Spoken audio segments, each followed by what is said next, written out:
acuérdense, me está olvidando. Ponemos una muestra de suelo envuelta en un plástico, una membrana, ahí sale rubber membrane, en una membrana alrededor de toda la muestra de suelo, por lo tanto la muestra de suelo se encuentra aislada, ¿cierto?, del agua que está rodeando esta celda. Entonces tengo una celda de carga, adentro tengo una membrana, y esta membrana tiene dos, ¿cierto?, cápsulas superior e inferior, que normalmente son piedras porosas, y entre medio de todo eso, ¿cierto?, está la muestra de suelo, que es la que voy a someter al ensayo triaxial. El ensayo triaxial, entonces, en teoría, ¿cierto?, tiene 3 tensiones, pero la verdad es que es una tensión radial, por lo tanto el sigma 1, perdón, el sigma 3 y el sigma 2 son iguales, son tensión radial que va aquí alrededor de esa muestra, y lo que agrego es un sigma 1 que voy aumentando, que es la vertical. Y esto, la tensión, ¿cierto?, de afuera, este líquido que me da esa presión que hablamos el otro día, tensión de confinamiento, esta tensión de la celda de carga, eso representa el confinamiento. Entonces, más o menos representa cuál sería la profundidad de la muestra que estoy analizando en terreno. ¿Qué es lo que hacemos en el ensayo triaxial estándar? Porque existen también otras variantes, pero nos vamos a concentrar en el estándar. Es aplicamos una cierta celda, una presión de celda, una presión de confinamiento, y la dejamos constante. La primera etapa, ¿se acuerdan cómo llamamos la primera etapa entonces del ensayo triaxial? Ahí revisen sus apuntes.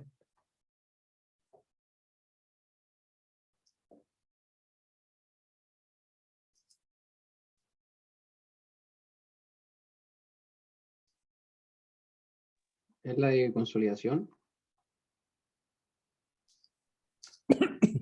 Perdón, un segundito que...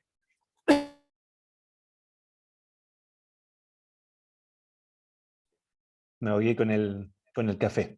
Sí, correcto. La primera etapa entonces es la de consolidación. ¿Qué es lo que busco ahí? Déjenme pasar aquí al tablet. ¿Les gusta todo esto que pasa al tablet? Es muy complejo, se pierden con que pase del computador al tablet? Segundo está bien. ¿Sí? ¿No hay problema? Está Súper. bien. No, no hay problema. Ya, porque de repente como que pienso que complica que me pase tanto de uno a otro, pero si no hay problema, creo que es bueno, es más fácil hacer los dibujitos acá. Entonces, ¿qué es lo que busca esa primera etapa? Es aquí, un segundo, ahí me imagino están viendo un dibujo, una línea nomás, ¿cierto? Tengo una superficie aquí del terreno, y supongamos que vamos a hacer aquí 2 cosas. Aquí ustedes están haciendo el proyecto de una casa, y acá están haciendo ustedes mismos un proyecto en el mismo suelo del edificio Costanera. Ahí no me quedo tan a escala, vamos a cambiarlo un poquito, que en realidad tiene que ser más ancho también, obviamente, que la casa.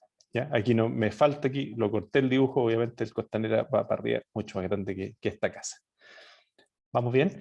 Entonces, la pregunta es, esto va a tener fundaciones acá, fundaciones por acá, y esto también va a tener una serie de fundaciones en este edificio, ¿cierto?, más grande. Voy a dibujar algunas pocas, obviamente son más, pero vamos a tener otras fundaciones para este edificio. Entonces, ¿qué es lo que nosotros queremos representar? Estas fundaciones de este edificio probablemente van a ser más grandes, además, que estas otras de acá. Nosotros vamos a ver, cuando veamos fundaciones, que estas fundaciones va a tender a fallar el suelo por acá, y por lo tanto yo quiero representar unas muestras de suelo que estén en esa superficie de falla. En cambio, en este edificio, ¿cierto?, estas superficies de falla van a ser más profundas, porque es más grande el edificio, y por lo tanto yo quiero representar lo que está pasando ahora con el suelo a distintas profundidades. Entonces, ¿qué es lo que busco con este ensayo triaxial? Con la primera etapa, que es la primera etapa, acuérdense que es la de consolidación, es tomar una muestra de suelo que puede ser inalterada.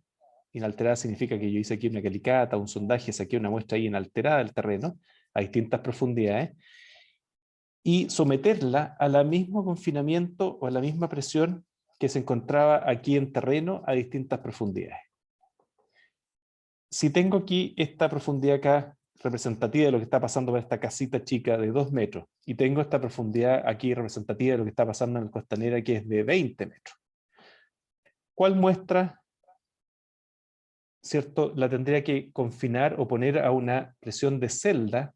Acuérdense que aquí tengo la muestra de suelo y aquí estoy poniendo esa presión de celda o presión de confinamiento. ¿Cuál muestra tendría que poner yo una presión de confinamiento mayor? ¿Esta de acá, de la casa, o esta de acá que quiere representar esa superficie falla de este edificio grandote como el Costanera? ¿Cuál voy a usar una presión de confinamiento, entonces mayor? La que está a 20 metros. La que está a 20 metros, ¿cierto? O sea, esa muestra de suelo aquí, que quiero representar y quiero ver cuánto resiste, ¿cierto? Voy a tener que poner un confinamiento que asemeje esa presión de estar a 20 metros. Y eso aunque sea el mismo suelo, aunque sea exactamente el mismo suelo, que podría pasar, por ejemplo, en una casa y el edificio costanera, porque estamos ahí en la grava de Santiago, que pueden ser 60 o más metros de grava, aunque sea el mismo suelo, su comportamiento va a ser distinto porque tiene un confinamiento distinto.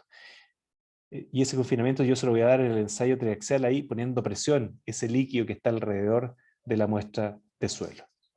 ¿Correcto? ¿Se entiende la idea? Sí, se entiende, profe. Perfecto. ¿Se dan cuenta? Esa es la importancia de la consolidación. La primera etapa, la consolidación, lo que busco es representar eso, representar esa profundidad a la que está. ¿Sí? ¿Podría repetir el por qué elijo la de 20 metros y no la de la casa?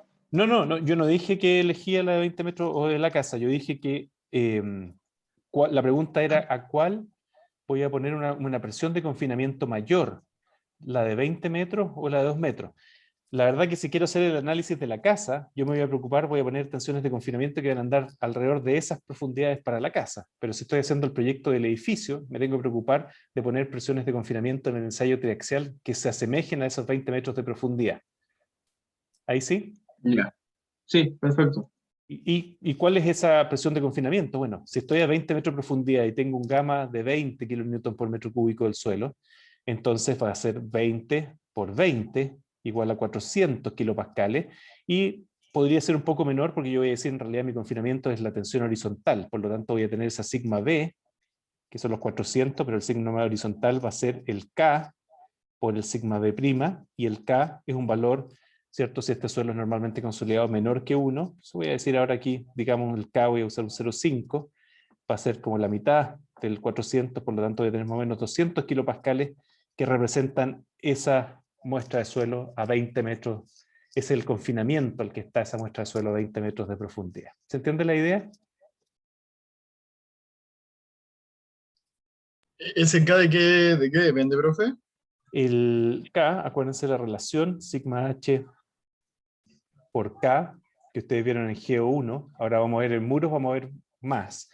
Pero el K depende de cómo fue depositado el suelo. Y cuando tenemos suelo depositado en forma normalmente consolidada, o sea, sin grandes presiones anteriores, sin compactación, etc., eso lo puedo representar, ese K sub 0, como la fórmula de Jackie, igual a 1 menos seno de phi, donde el phi es el ángulo de fricción del suelo, que es lo que estamos viendo ahora cómo se obtiene, digamos, a través de ensayos de corte, a través de ensayos triaxiales, etc. ¿Ahí sí? ¿Y si que el K es mayor o menor si que es preconsolidado? Si es preconsolidado, el K tiende a ser mayor. Si yo tengo una arcilla, ¿cierto? Ya no me queda dónde dibujar acá, pero si tengo una arcilla, voy a abrir otro programa, pero parece que ustedes no están viendo que abrí otro programa, así que déjenme aquí un poquitito.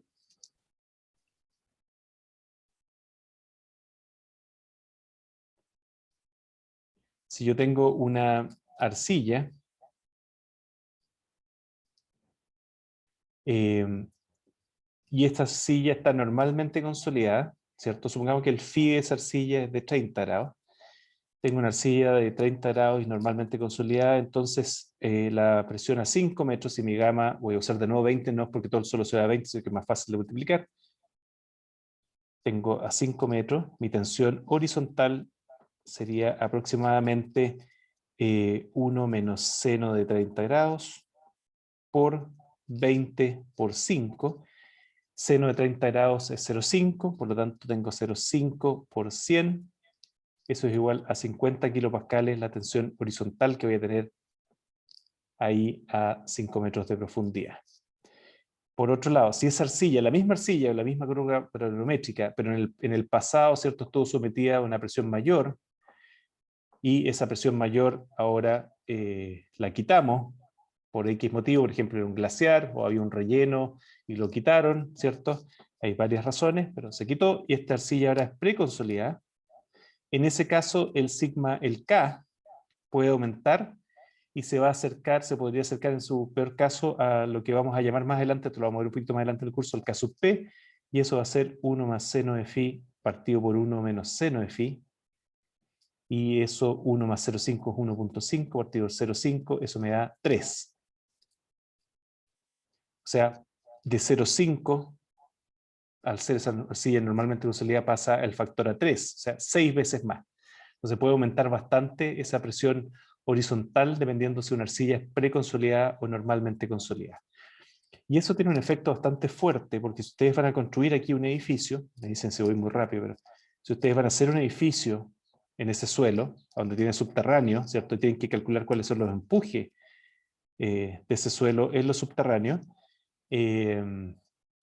Ese K es re importante. Eso lo vamos a ver en el curso más adelante cuando veamos muros de contención.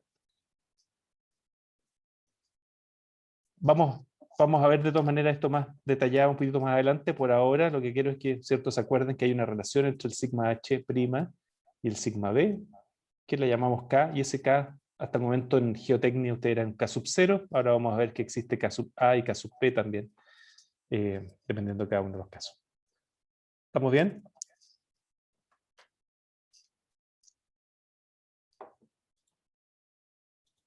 ¿Dudas? ¿Consultas? ¿Todo se entiende? Creo que se entendió bien. Súper. Y la segunda etapa, que también lo vimos en la clase anterior, pues voy un poco rápido, la segunda etapa es la presión aquí axial, lo que vamos a llamar un delta sigma 1, esa vertical, ¿cierto? Y que vamos a ir aumentando esa carga hasta que llegamos a la falla de esa muestra. ¿Perfecto? Y esa es la etapa de corte. Entonces, Profe, sí, ¿puede ¿sí? pasar que en la primera etapa solo con la presión de celda se llegue a la falla? No, imposible. Eso lo comentamos en algún momento cuando vimos las trayectorias de tensiones. Acuérdate de las trayectorias de tensiones, pero está bien que hagas la pregunta. Déjame aquí de nuevo irme al... Perdón, aquí a la pantallita. Ahí está. Acuérdate que vimos cuando teníamos gráficos QP, ¿cierto? La envolvente falla cualquiera que tengo por acá. Si yo voy en el ensayo, en la parte isotrópica del triaxial, lo que estoy haciendo es viajar por este eje. No sé si están viendo ahí las flechitas, pero hasta que llego a un punto donde digo aquí, me detengo, hasta aquí termino la etapa de consolidación porque llegué a la presión de confinamiento que yo quería, y aquí empiezo la etapa de corte. ¿Correcto? Pero si sigo infinitamente por la etapa de consolidación, ¿cierto? Voy a seguir por esta línea, cada vez me voy alejando más de la envolvente de falla. Por lo tanto, nunca voy a tener falla. Lo mismo con el consolidómetro también. Al ser paredes rígidas, también van a tener un efecto similar. No es igual, porque lo que pasa es que ahí van viajando por una pendiente menor, pero porque aquí hay paredes rígidas, entonces hay una cierta pendiente, no es cero, pero nunca van a llegar a tocar la superficie de la envolvente de falla. No sé si eso contesta a tu pregunta. Sí, sí, entendí, porque en el fondo es un punto nomás, no llega, no posee radio, entonces nunca llega al envolvente. Exactamente, siempre esa trayectoria va a estar por acá, y si lo veo en el tau sigma, en círculo de Moore, que es equivalente, acuérdate de mirar esto en tau sigma, mis etapas de consolidación siempre voy a estar en un punto. Ahí sería un punto. Ese sería para un ensayo. Si lo consolido a otra presión es esa, siempre va a ser un punto. No hay corte. Cuando empiezo, ahí es termino mi ensayo de consolidación, mi etapa de consolidación, perdón, y tengo ese punto. Después empiezo la etapa de corte, empiezo a aumentar el sigma 1, y ahí empieza a aumentar el círculo hasta que puedo llegar a la envolvente de falla. Ahí sí, ¿se entiende la idea?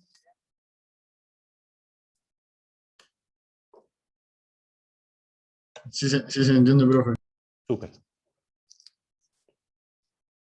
¿Todos bien? ¿Vamos bien?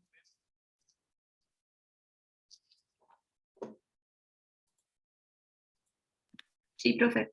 Súper. Deténganme cada vez que tengan dudas, no hay ningún problema.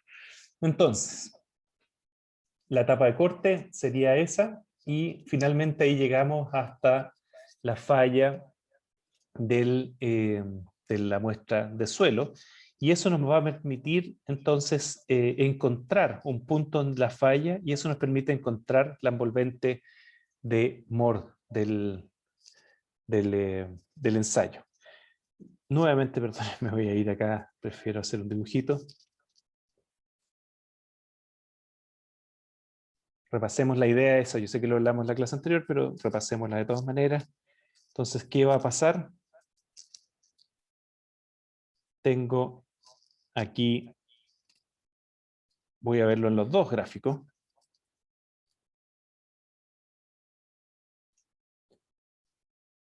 Como les digo, en la práctica usamos más ese gráfico, es más fácil de ver, pero también ustedes ya se manejan en el círculo de Mohr.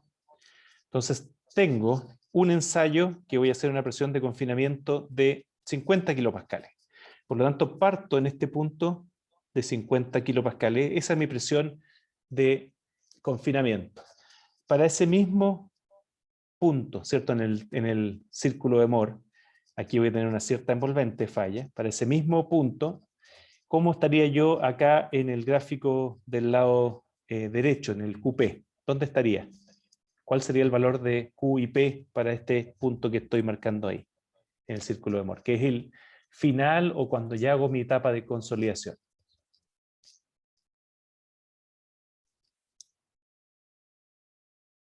También estaría en el 50 en el P y 0 en el Q. Perfecto. Excelente. 50 acá y 0 en el Q. ¿Ok? Entonces se ve exactamente igual. Etapa de consolidación, ¿cierto? Lo mismo ahí. Lo mismo es allá. Empiezo la etapa de corte, voy a pensar que es un ensayo drenado, C y D, por lo tanto tengo la válvula abierta, que implica que mi trayectoria de tensiones totales es igual a las trayectorias de tensiones efectivas. A todo esto aquí tengo una envolvente falla que está representada por A y alfa, aquí está representada por Phi y C, pero acuérdense que hay una relación directa entre C y A y Phi y alfa. De hecho, descubrimos o analizamos cuál es la relación entre Phi y alfa en la clase anterior. Y entonces empiezo la etapa de corte. ¿Cómo pasa la etapa de corte? Voy a empezar ahora al revés con el QP, que es lo que estaría haciendo en el ensayo triaxial. Empiezo a avanzar aquí en una pendiente 1:1.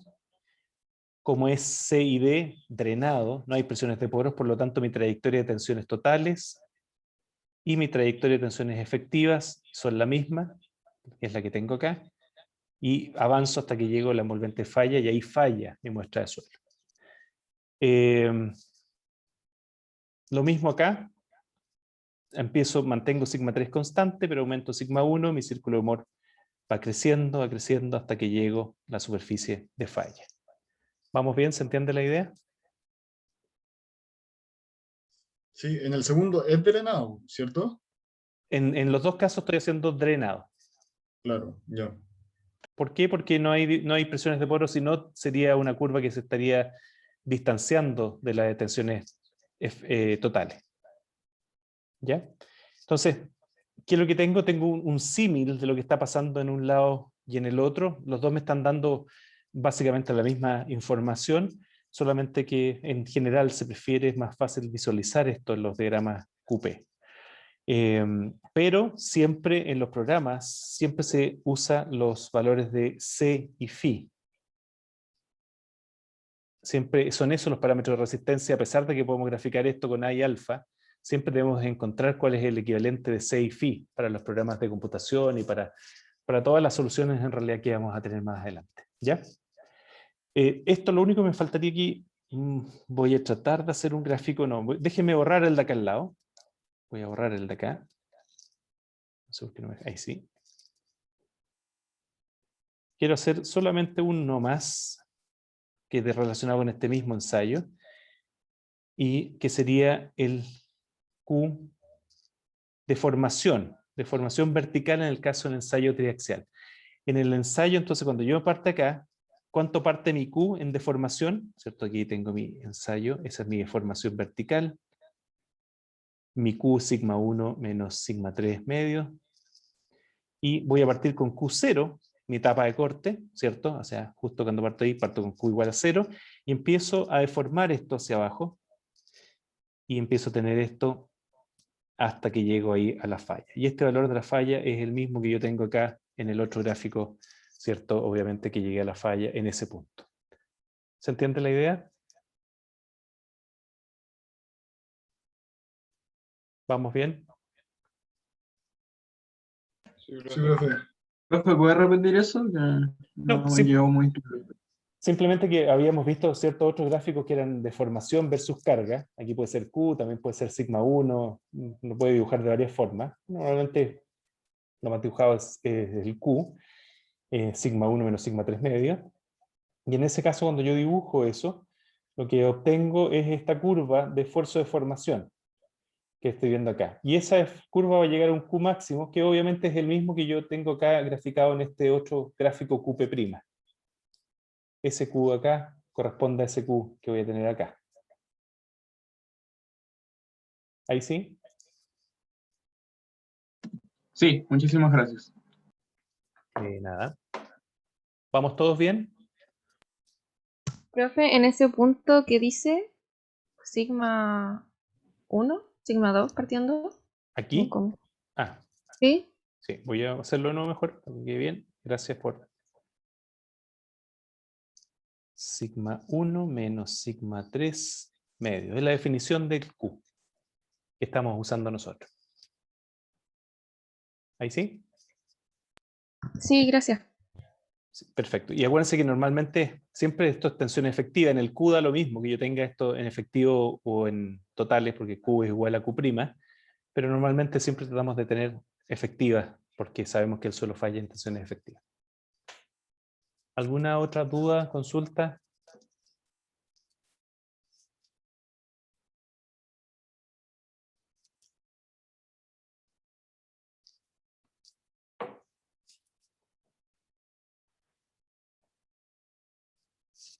¿No?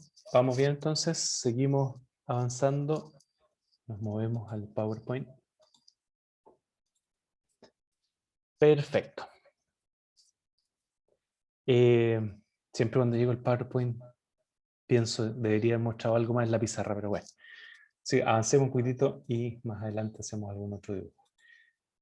Bueno, esto lo vimos la clase anterior, lo mismo. Lo mismo ahí mostré algunas fotos entonces de estos ensayos triaxiales. Ahí se ve la membrana, la muestra de suelo está adentro, esta es una arena. También les mostré fotos de este ensayo triaxial gigante que existe aquí en el IDEM. Estas pueden ser muestras de 1 metro de diámetro, 2 metros de altura. Se usan para botaderos mineros, para la Grada de Santiago, en proyectos grandes. Son bastante caros, digamos, cada uno de estos ensayos de andar del orden... Cada punto, cada ensayo triaxial debe andar del orden de 1,5 millones, creo, algo por el estilo. Bastante caro, así que no es cualquier lado que lo hagan. Más todo lo que es traslado, etcétera, que puede aumentar más dependiendo de dónde estamos parados, digamos. Pero en proyectos grandes se hacen. Ahí se ve una probeta, por ejemplo, de 60 por 1,20 m. Después del ensayo se ve el tipo de falla. Ahí se ve otra probeta. También se ve ahí un plano de falla. Y aquí se ven en unas probetas más chicas. Estas son de 15 por 30. El estándar, las probetas estándar son de 5 por 10 centímetros. El ensayo triaxial estándar es como el que le mostré aquí. Esto es de 5 por 10 centímetros de altura, pero hay de otros. De ahí nos saltamos normalmente a 15 por 30 y obviamente ya después a probetas más grandes. Pero cada vez que ustedes piden un triaxial más grande, el costo también es mayor.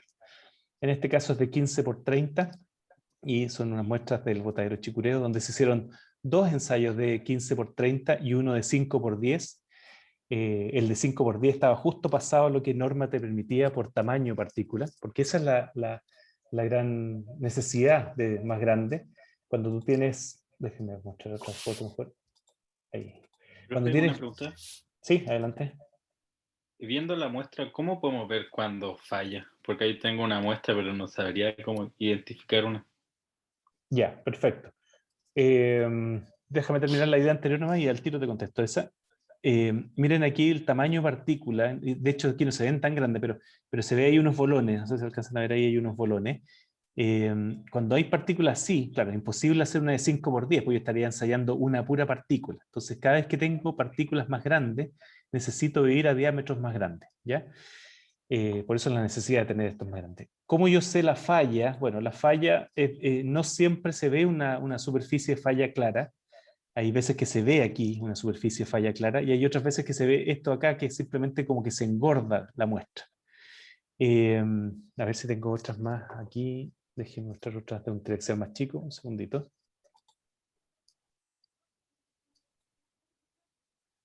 Un segundito para buscarlas.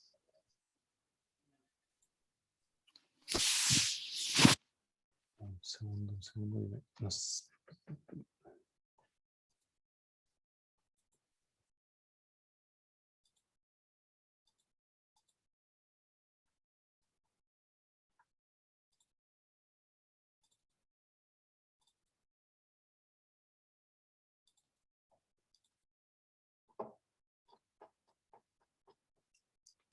Estoy buscando aquí.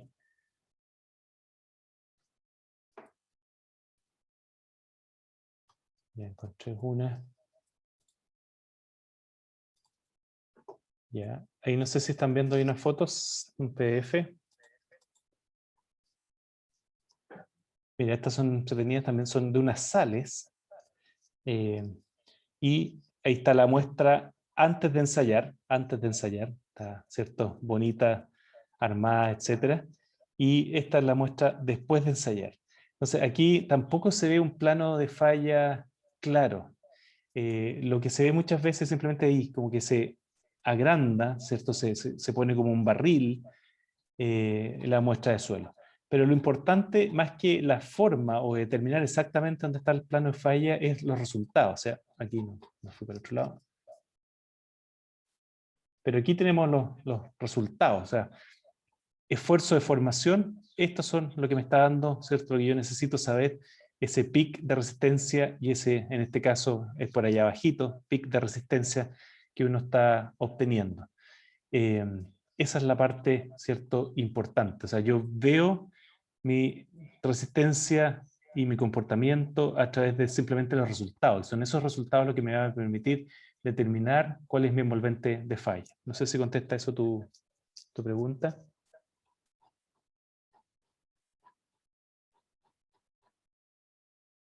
¿Alguna otra foto?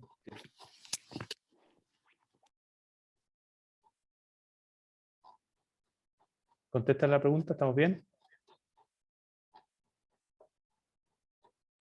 Profesor, ¿de qué material es eso que envuelve a la sal en este caso?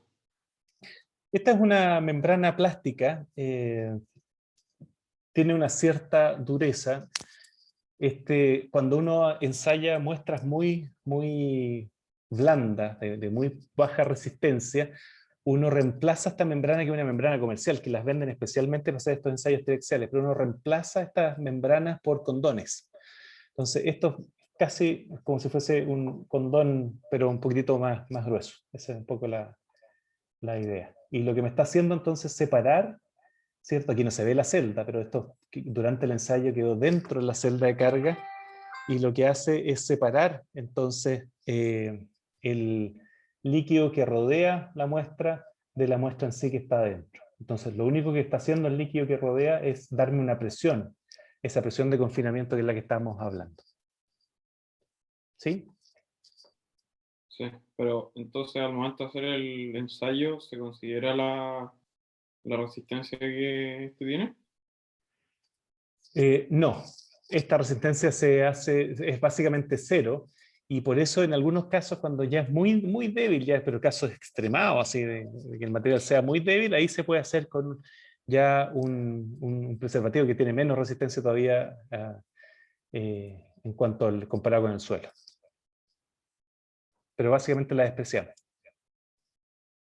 Ya, gracias. ¿Sí? Súper.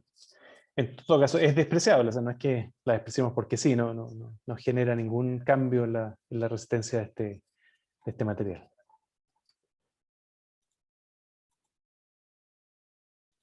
¿Alguna otra duda, consulta hasta el momento?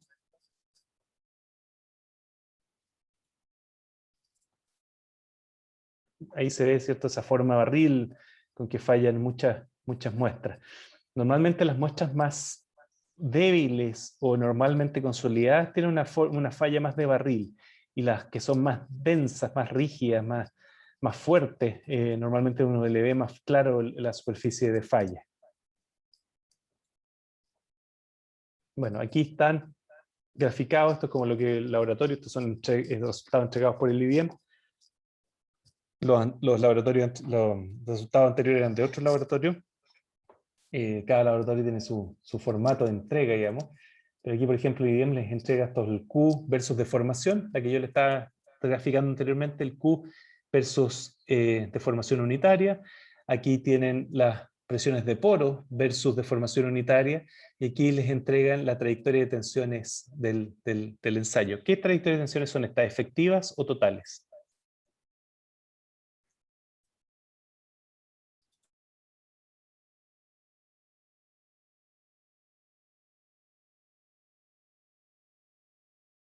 Efectiva. Efectivas, ¿cierto? Las totales irían hacia allá. Hacia allá. Se dan cuenta que están usando el mismo nomenclatura que nosotros dijimos: Q, sigma 1 menos sigma 3 medios, P, sigma 1 más sigma 3 medios. Y entonces el trayectoria de tensiones efectivas, perdón, totales, iría con una pendiente de ¿qué pendiente aquí en el QP?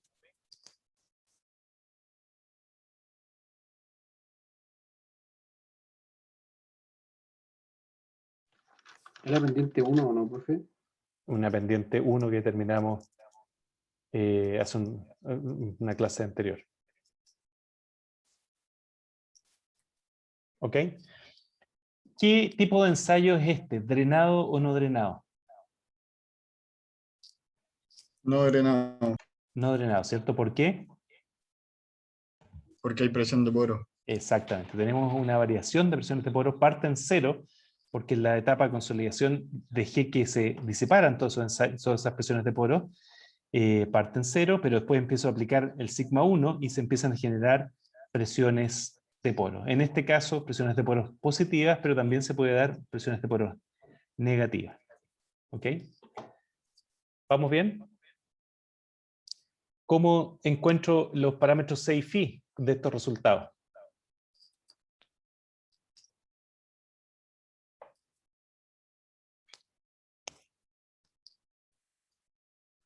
Con alfa y A, ¿o no? Perfecto. Entonces, lo primero que determino, lo más sencillo, dado que ya tengo graficado esto, es dibujo. Normalmente son 3, aquí hay 2, se hizo un tercero, pero como les dije, se hizo una probeta más chica. Pluma. Aquí se lanza entonces la envolvente de falla, que pasa por los puntos de falla, y esto debiese ser un tercer ensayo normalmente, y con esto yo trazo, en este caso me queda que el A es igual a 0, por lo tanto el tiro sé que la cohesión también es igual a 0, perdón, es lo malo de la letra, pero con esto no me resulta muy bien. 0. Y aquí determino el valor de alfa, y con eso, con la fórmula que determinamos la clase anterior, pueden determinar cuál es el valor de phi correspondiente. ¿Ok? Y ahí tienen los parámetros, entonces en este caso C igual a 0, y phi el valor que daría aquí de estos ensayos. ¿Dudas? ¿Preguntas? Ahí, ¿qué punto unimos para hacer la envolvente de falla?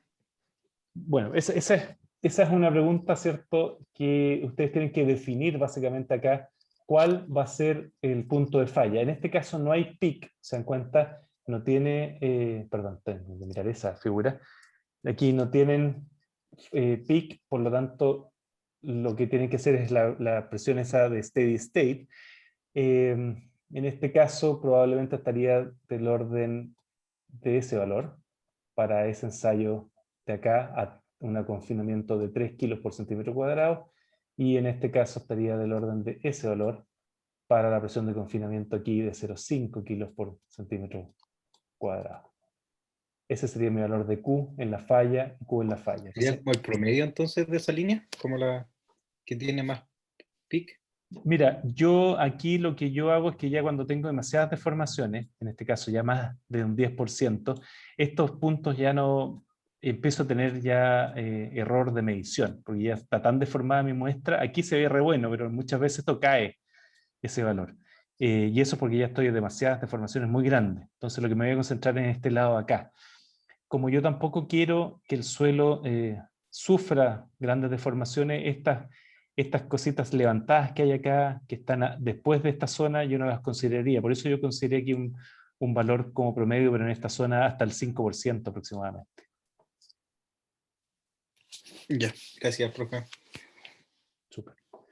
¿Alguna otra duda, consulta? ¿Vamos bien?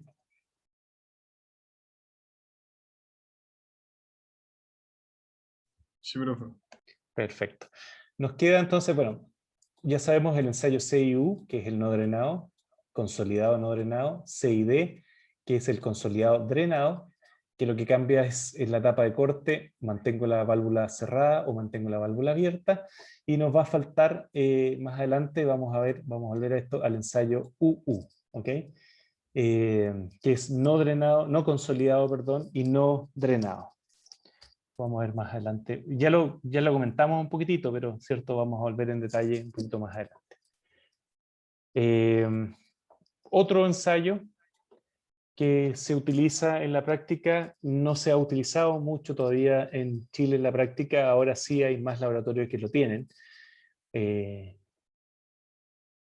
general, cierto, hay que tener la infraestructura para poder empezar a usarla, es el corte simple, que no es igual al corte directo. Antes habíamos visto el corte directo.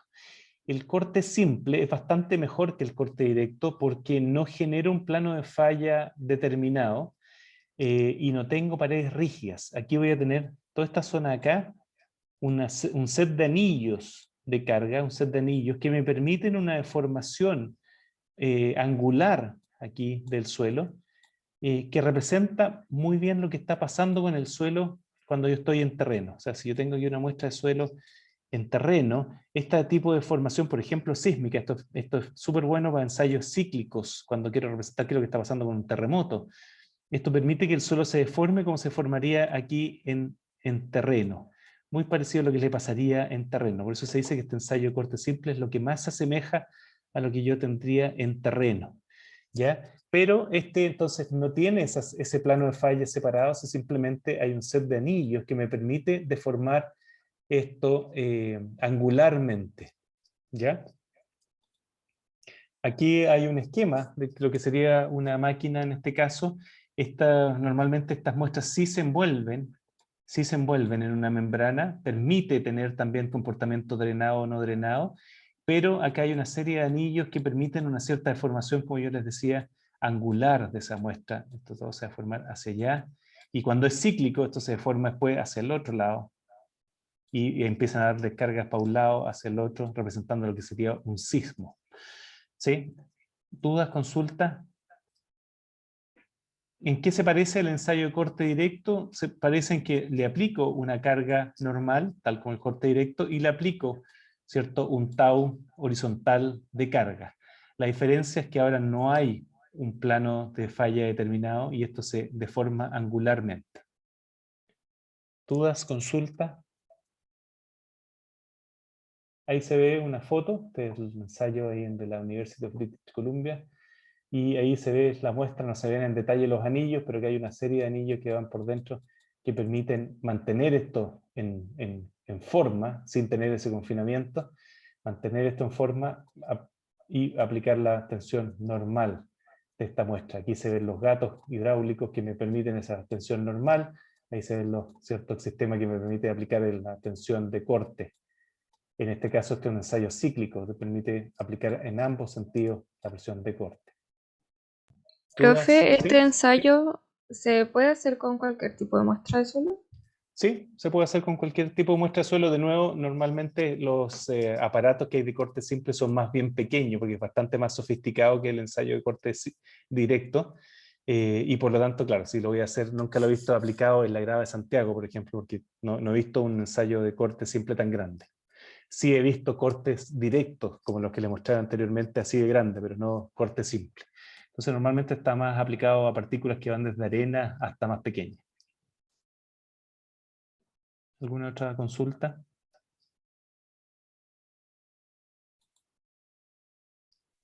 Lo que yo les decía, se considera como el mejor ensayo normalmente para las cargas cíclicas, o sea, cuando quiero representar qué le está pasando a una arena con un terremoto, para lo que son estudios de licuefacción se usa bastante, y se considera que es de lo más bueno, digamos. Bueno, no voy a entrar en más detalle con esto, nosotros nos vamos a quedar con lo que ocupamos más en la práctica, que es el ensayo triaxial y el ensayo de corte directo, pero quiero mencionarles también, además del corte simple, otros ensayos que existen ya en Chile, pero de nuevo se aplican todavía muy poco. Esta columna resonante, está ensayo hollow cylinder, hay este ring shear device, hay una serie de otros ensayos que buscan determinar o replicar el comportamiento en caso de cargas particulares, no sé, pilotes, represas, etc. Y son más específicos para un tipo de diseño en particular. Pero, ¿cierto? No son ampliamente utilizados, y simplemente quiero contarles, digamos, que existen otros más, pero no vamos a entrar en detalle, no tenemos el tiempo para entrar en detalle. Normalmente estudios de posgrado se empiezan a ver con más detalle este tipo de aparatos. ¿Alguna duda, consulta?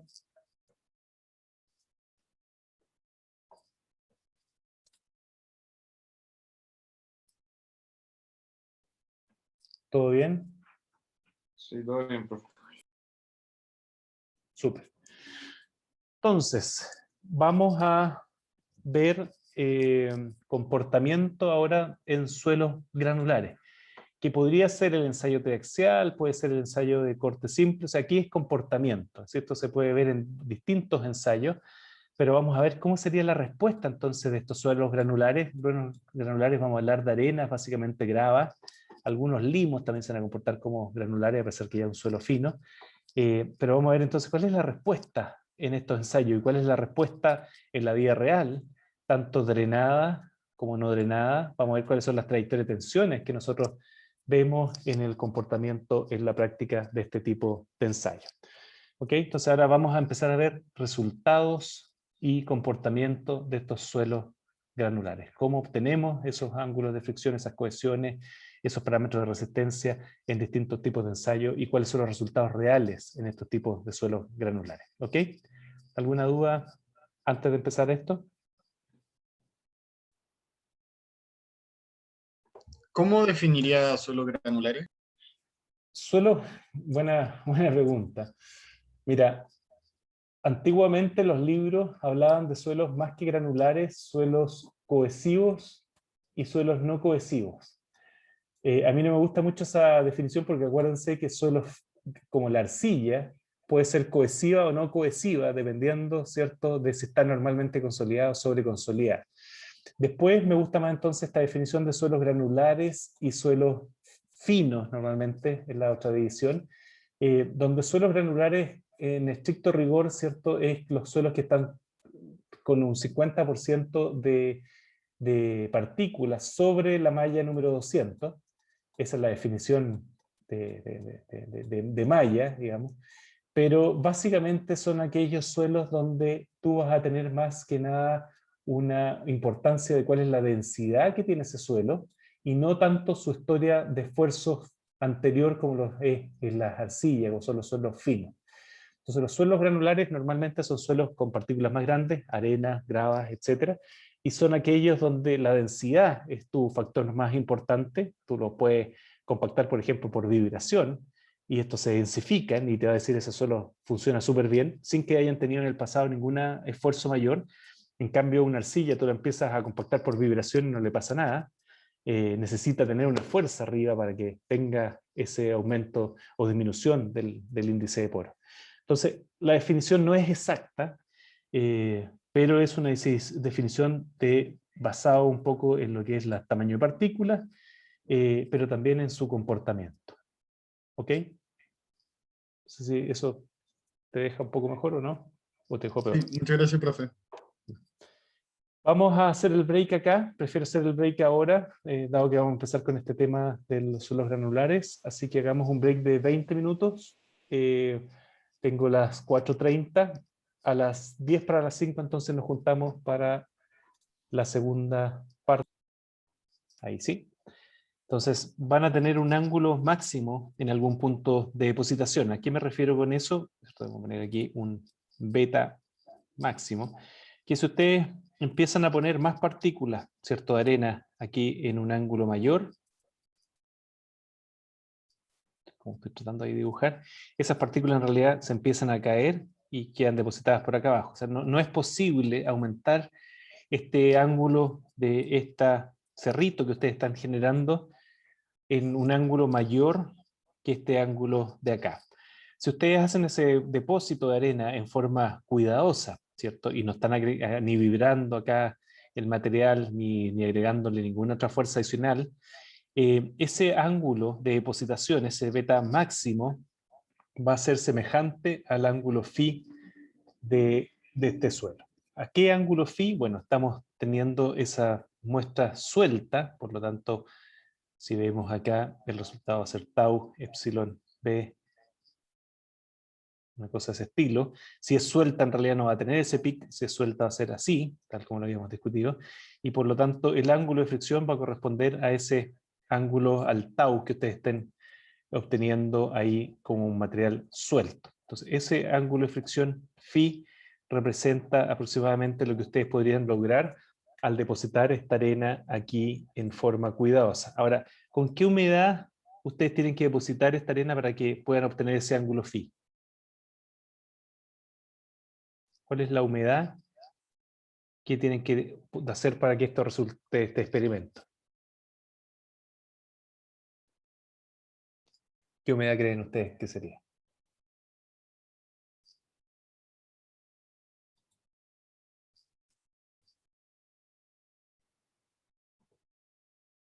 ¿Puede hacer la pregunta no, profe?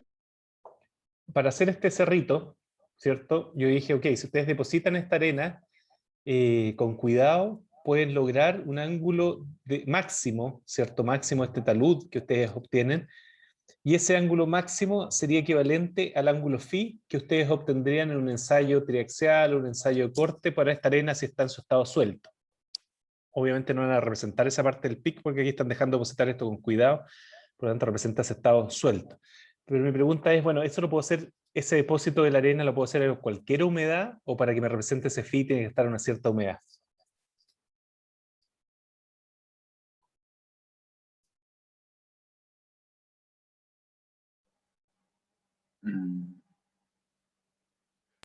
Yo creo que tiene que haber una humedad, ¿no? Para que se forme el ángulo máximo, para que haya un poco de cohesión entre las partículas de grado. Perfecto, ahí Sí. acá. ¿Qué cohesión, cómo llamábamos esa cohesión? Cuando tenía que ver con la humedad, ¿cómo lo llamábamos? Cohesión aparente. Si hay una humedad, supongamos que aquí uso una humedad de un 20%. Si uso esa humedad, yo voy a lograr entonces sí que esto se deposite en un ángulo mayor de que si yo hubiese hecho esto con humedad 0%.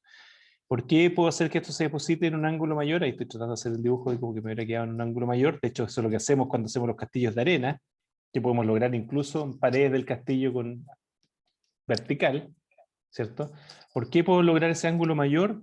Porque tengo una cohesión aparente.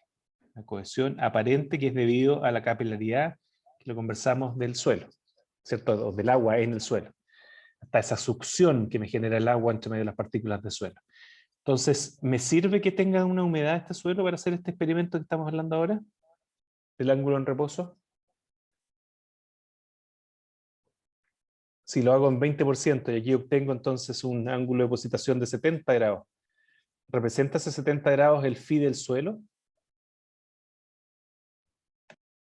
si en el mismo suelo yo ahora uso otra humedad y resulta que ahora esta humedad me permite hacer vertical, una pared vertical, ¿cierto? Que es lo que hacemos cuando hacemos un castillo de arena, vertical, 90 grados. Entonces, este ángulo beta ahora es 90 grados, ¿representa ese el ángulo de fricción del suelo? No, No, ¿no es cierto? Entonces, ¿qué humedad es la que debo hacer este experimento para que me funcione esto? O si quieren, tratar que sea el 0%. perfecto. Puedo hacer dos. Puedo usar, voy a hablar aquí más fácil, porque no es 100% la respuesta en humedad, pero puede ser humedad cero o la humedad correspondiente a una saturación de 100%. ¿Cierto? O más fácil decir, con saturación cero, completamente seco, o con una saturación de 100%. En ambos casos voy a perder esa cohesión aparente, la elimino, ya sea con saturación cero o saturación de 100%, y por lo tanto, cuando yo hago este cerrito ahora, me va a dar esa resistencia es puramente friccionante y es lo que estoy tratando de determinar aquí con ese ángulo de fricción. ¿Correcto? ¿Se entiende la idea? Sí, profe, se entiende. ¿Todo bien? Todo bien, profe. Se encuentra entonces, este es un experimento sencillo que me permite determinar aproximadamente cuál es el ángulo de fricción en estos suelos granulares cuando no hay cohesión y cuando la humedad es cero o completamente saturado, determinar cuánto sería el ángulo de fricción de mi suelo, que me debiese dar lo mismo que si hiciera el ensayo en su estado suelto. ¿Ok? ¿Ven ahí algún ángulo de fricción más o menos que podría tener estas arenas ahí en las dunas con Reñaca?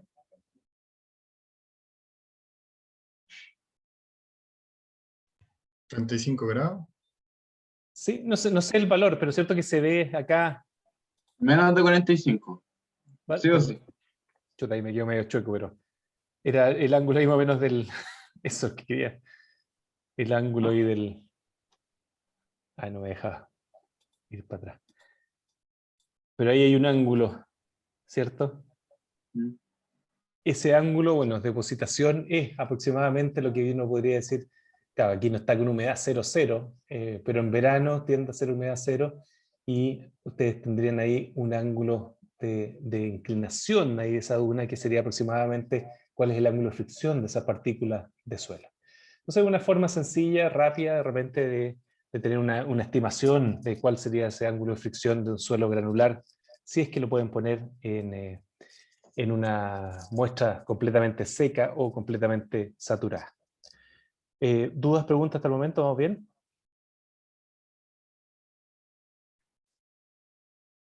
Vamos bien, profe. Bueno, suelos granulares.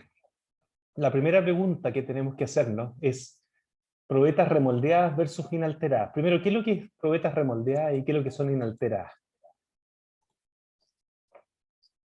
¿Qué es lo que sería una probeta remoldeada para ustedes? ¿Qué sería una probeta inalterada para ustedes?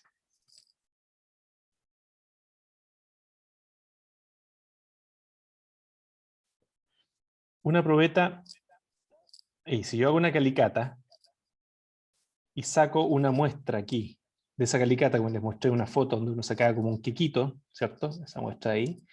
Y esa la llevo al laboratorio, tal como la saqué de aquí del terreno, esa va a ser una muestra inalterada. Y siempre usamos inalteradas entre comillas, porque de todas maneras la alteramos un poco, digamos, ¿cierto? Estamos sacando el estado tensional que tenía aquí antes de hacer la calicata, va a haber un transporte, etc. Siempre va a haber un cierto grado de alteración. Pero podemos hablar de que esa sería una muestra inalterada, representa tal como estaba el terreno ahí en su condición natural, representa como la estoy llevando yo al laboratorio.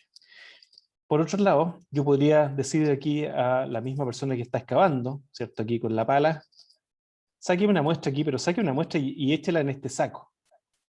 Ese, aunque no lo crean, es un saco. Entonces, aquí me gustaría tener las habilidades del profesor Rosa, no sé si ustedes lo ubican, pero no las tengo, claramente. Parece una zanahoria más que un saco. Pero yo puedo echar entonces esta muestra aquí dentro de ese saco, así como iría un saco de cemento, como iría un saco de grava que venden en el home center, etc. O sea, puede ir el mismo suelo, ¿cierto? A la misma profundidad, pero aquí lo saco con cuidado y lo llevo en un bloque al laboratorio y aquí lo saco a pala y lo tiro dentro de una bolsa y va todo desordenado adentro. Es el mismo suelo si yo les hago la curva granulométrica de ese suelo, ¿cierto? Diámetro versus F está el 100, ambos van a tener la misma curva granulométrica o muy parecida, ¿cierto? Nunca es 100% igual, pero ambos van a ser básicamente el mismo suelo, lo saqué a la misma profundidad. Pero uno, ¿cierto? Lo estoy remoldeando, digamos, lo estoy alterando, y el otro es inalterado, estoy sacando un bloque de la muestra.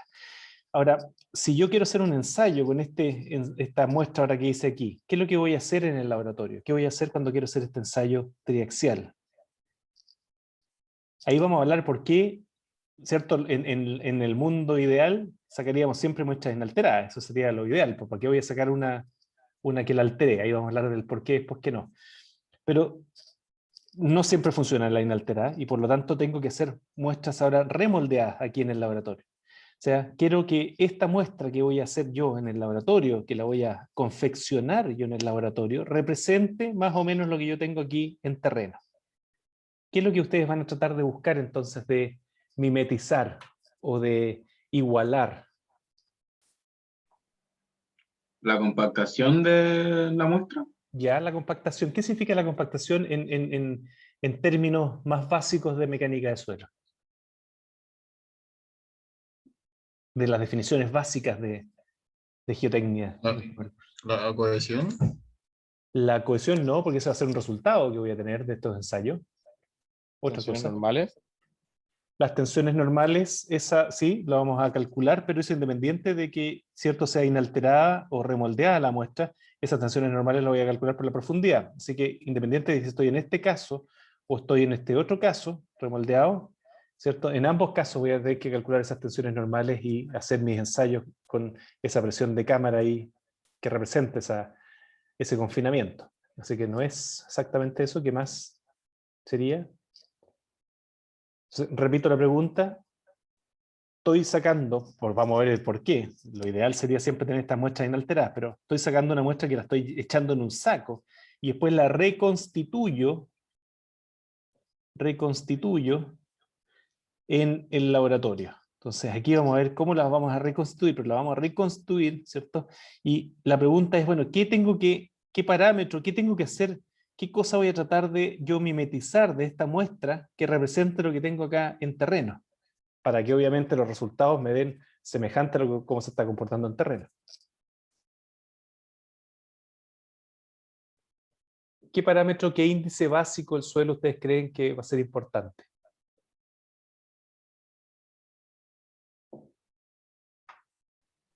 La misma humedad del suelo podría ser. La humedad, voy a hacer, acuérdense cómo hacemos los ensayos triaxiales, ¿a qué humedad? ¿O a qué saturación? Del 100. Al 100%, así que la humedad en realidad en ambos ensayos, inalterada o reconstituida, siempre lo voy a hacer a 100% porque esa es mi situación más crítica. Saturación 100% no significa humedad de 100%, acuérdense que la humedad puede ser mayor de 100%, pero no sé, eso de la humedad va a depender de cada uno de los suelos, por eso hablo de saturación. Pero no es la humedad entonces. ¿Qué es lo que me va a decir cómo está ese suelo? En suelo granular, ¿qué va a ser lo importante? Por ahí alguien dijo la compactación, pero la compactación no es un parámetro, no es una propiedad, no es una propiedad índice.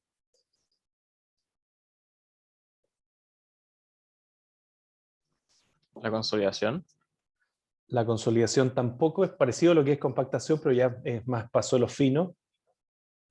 ¿Qué es lo que es la propiedad índice que me está diciendo? ¿Qué tan compactado entonces o qué tan densificado está ese suelo? ¿Cuál es el parámetro índice que nos importa? El índice de vacío. El índice vacío. El índice vacío es el E, que va a traducirse en cuál es la densidad seca también, ¿cierto? De ese material. El E me va a decir qué tan denso o qué tan suelto está ese suelo. Y en el caso de suelos granulares, entonces tratar de este E que yo tengo acá en terreno, que lo puedo medir a través del cono de arena, por ejemplo, o densímetro nuclear, ese E ahora representarlo aquí en este ensayo de laboratorio. ¿Correcto? Ese va a ser lo que yo voy a tratar de hacer con estas muestras reconstituidas. Si saco la muestra inalterada, bueno, ya lo tengo porque se supone que es el mismo. Perdí las presiones de confinamiento durante el transporte, etcétera, pero después lo confino, lo pongo a la misma presión, por lo tanto debiese llegar al mismo E final, o al mismo E en el ensayo laboratorio. ¿Se entiende la idea o no? Sí. No sé cómo entendieron, porque con tanta flecha que hice aquí me acordé de una profesora, que no voy a decir su nombre, pero que la estimo harto en la Chile, que era un desorden en su pizarra, me quedó más o menos parecido aquí, con tanta flecha de un lado a otro. Resumiendo, voy a tratar de, dado que dije eso, voy a tratar de aquí un poquitito. Me quedó muy feo esto, se me borró. No. Bueno, resumiendo, mejor voy a resumir con palabras nomás. Resumiendo, ¿qué es lo que es esto, probetas remoldeadas versus inalteradas? Bueno, probetas remoldeadas, nosotros vamos a tratar de mimetizar lo que hay en terreno, pero por alguna razón no pudimos tomar esa muestra inalterada. Por ejemplo, volvamos a esta foto de acá. Aquí, en estos proyectos de acá, se hacen sondajes, se hacen calicatas, y de unas calicatas sacan muestras. ¿Cómo serán las muestras que sacamos aquí en estos proyectos, inalteradas o remoldeadas? Para hacer los ensayos triaxiales, ¿serán reconstituidas o serán de muestras inalteradas? Dicho de otra palabra, de otra forma, si yo hago una calicata acá, en esa arena, ¿puedo sacar un bloque de suelo y llevarlo al laboratorio? No se puede, ¿Por qué no? porque se desarma. Exactamente, se nos va a desmoronar. O sea, aquí en esta arena, sacar un bloquecito de arena uno lo puede tallar ahí con mucho cuidado, pero te lo sacas y te lo vas a llevar a la camioneta y pum, se te rompió en el camino. Entonces, en la práctica no podemos sacar esa muestra inalterada. Siempre se puede, se ha hecho para efectos de investigación, uno puede congelar el suelo. Yo puedo hacer la calicata, congelar normalmente con nitrógeno líquido, congelo todo ese bloque de suelo, después lo meto en un congelador y lo llevo hasta el laboratorio. Pero, a ver si les muestro una foto más adelante donde congelamos unas muestras así de suelo granular, pero es muy caro. O sea, no es algo que uno lo haga en la práctica profesional el día a día. ¿Okay? Entonces, en la práctica no se puede sacar ese material inalterado porque es una arena, se me rompe ese material antes de llevarlo. ¿Ok? ¿Se entiende la idea? Y al congelarlo no se formaría igual un poco. Al final tampoco sería 100% inalterado. Buena observación, hay que tener cuidado, y si el suelo está, cuando uno lo saca, completamente saturado, se puede dar el efecto de que se expanda el líquido al interior y sí, se expanda el suelo y por lo tanto pierda sus propiedades. Pero si no está completamente saturado, ustedes pueden congelarlo sin que se cambie volumen. Profe, y al ser tan caro entonces, ¿en qué concepto es necesario tener que usar el método de congelarlo con el nitrógeno y todo esto? No, mira, yo no lo he usado nunca, no lo he visto usar nunca en la práctica profesional aquí en Chile. Nosotros lo usamos en un proyecto que participé en Canadá para una represa, donde sacamos unas muestras y las congelamos y las llevamos al laboratorio, después las llevamos hasta la NASA, la cuestión. Pero era primero que nada era la represa que producía, no sé, el 60% de la electricidad de todo British Columbia, que tenía problemas y teníamos los fondos, todos los que quisiéramos para hacer todos los ensayos que queríamos. O sea, una condición absolutamente ideal y que no se tiene en todas las veces. Entonces, respondiendo a tu pregunta, en la práctica profesional es probablemente imposible que a uno le toque tener los recursos de sacar una muestra inalterada, granular de terror. Tendría que ser un proyecto muy especial para que eso suceda. Ok, gracias. Es por un asunto de costo y además tiempo. O sea, el sacar esa muestra en tiempo también es un montón. ¿Ok? Entonces, Vale.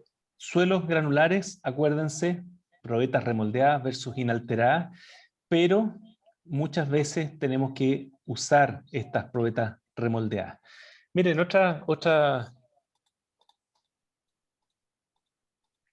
no, ninguna de estas fotos, esta quizás podría ser, pero justo no se ve por la membrana. Pero en proyectos como la Torre STC en Santiago, en proyectos como la Costanera Norte, se han sacado probetas de grava del terreno, y ahí esas probetas, lo que se hace, porque la grava igual que la arena, o sea, se desarma, ¿cierto? Entonces ahí lo que se hace, voy a tratar de dibujar aquí para no irme al otro programa, se hace, voy a ver si es que puedo, no, mejor, mi papá siempre me decía, el flojo trabaja doble, voy a trabajar doble, si mejor no voy a ser flojo, me voy para el otro programa.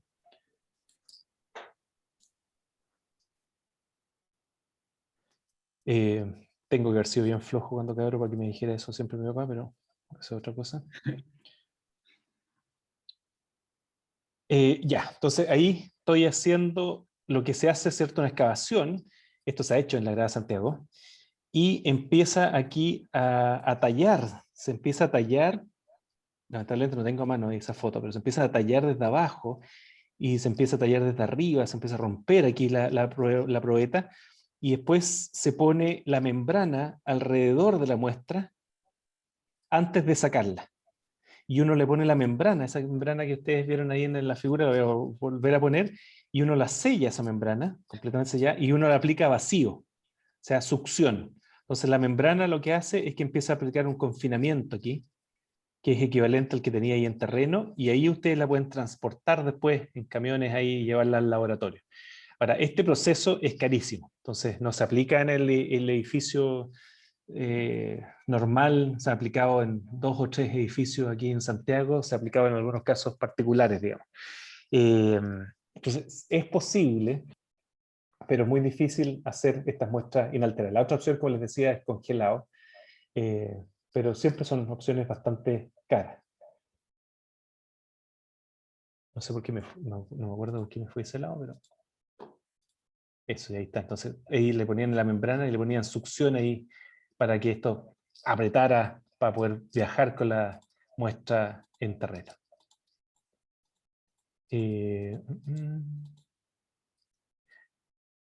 Bueno, entonces, la mayor parte de los casos, como les decía, lamentablemente tenemos que vivir con estas probetas remoldeadas, y lo que voy a tratar son suelos granulares.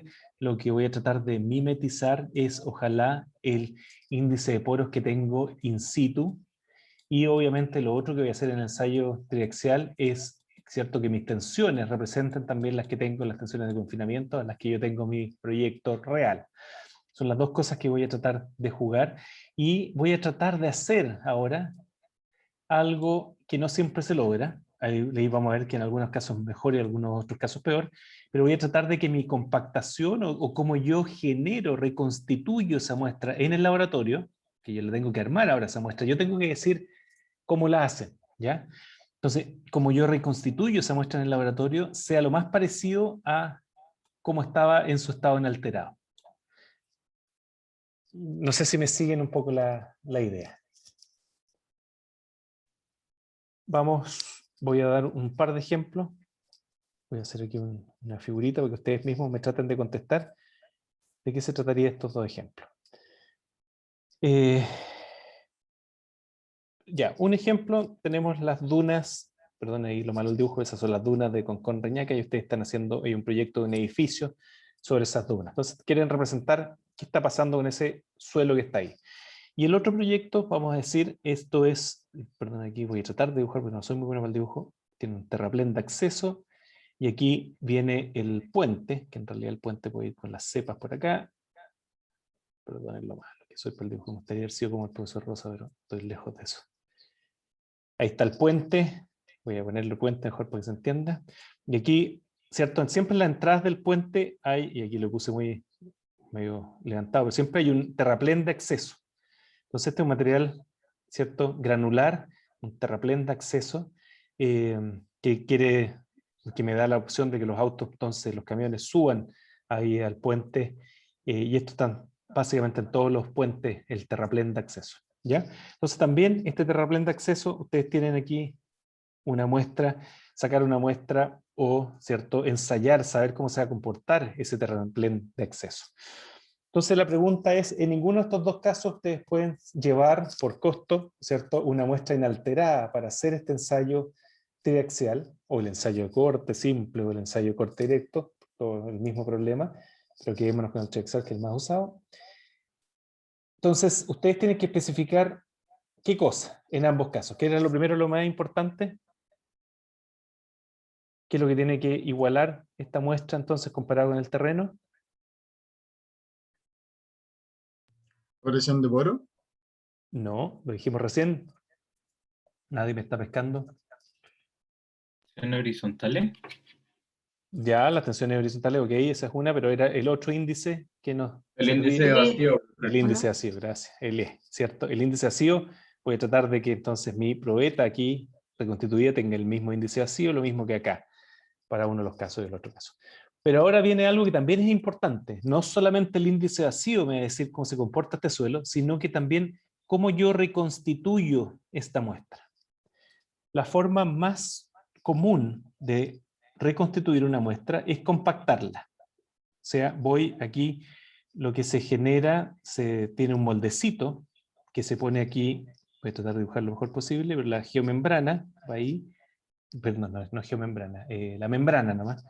Ahí va la membrana, se da una vueltecita en ese molde de hecho, y se empieza a depositar el suelo.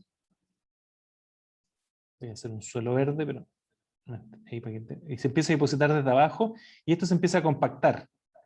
Una capa, siguiente capa, voy compactando hasta llegar a las dimensiones de mi probeta, ¿cierto? Lo normal de 10 centímetros de alto y estos 5 centímetros que tengo acá. Y eso lo voy compactando. Y normalmente compacto menos estas capas de abajo que las capas de arriba. Cada vez que voy compactando las capas de arriba, la compacto con más veces, más golpes que la capa de abajo. ¿Por qué? Porque la capa de abajo recibe los golpes también de las capas de más arriba. Entonces se va compactando más. Además de lo que lo compacté inicialmente cuando la hice, va compactándose más con las capas superiores. Entonces, para que quede más o menos homogéneo esta muestra de suelo, voy compactando cada vez con menos energía las capas de arriba. Perdón, dije al revés. Con más energía las capas de arriba. ¿Se entiende la idea?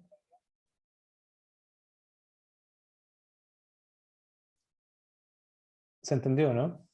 Sí, se entiende, profe. ¿Ya? Eso entonces es como yo preparo la muestra. Entonces es como parecido a lo que ustedes hicieron en el Proctor, un poco, cuando empezaban a hacer esa muestra del Proctor, que le iban golpeando, bueno, y están generando una muestra, es parecido a lo que uno hace con menor dimensión, pero en ensayo triaxial más o menos parecido.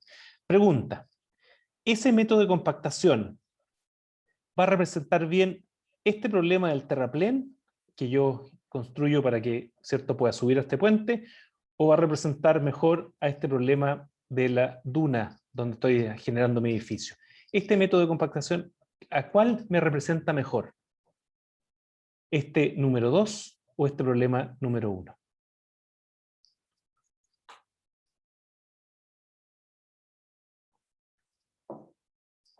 El número 1 porque la estructura se está compactando justo encima, ¿no?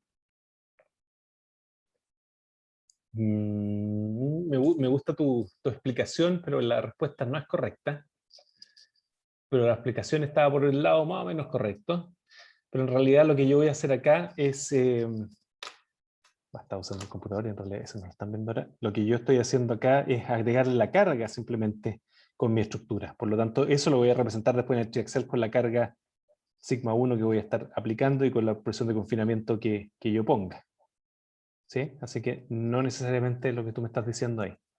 Pero por ahí va la respuesta. O sea, la respuesta es, primero que nada, es 2. ¿Cierto? Ya lo dije un poco, ¿cierto? 2. Este método de compactación representa mejor este problema que este de aquí. Ahora la pregunta, ahora entonces la cambio, ya sabemos que esta es la respuesta, pero el por qué entonces.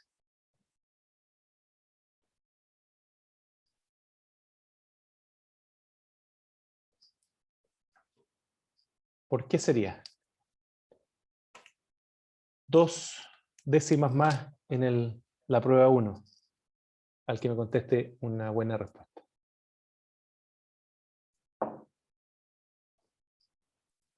Pero lo que está a la izquierda del puente, o sea, ese es arena que es puesta para igualar la... No. Este es el edificio que estaba en las dunas de Reñaca.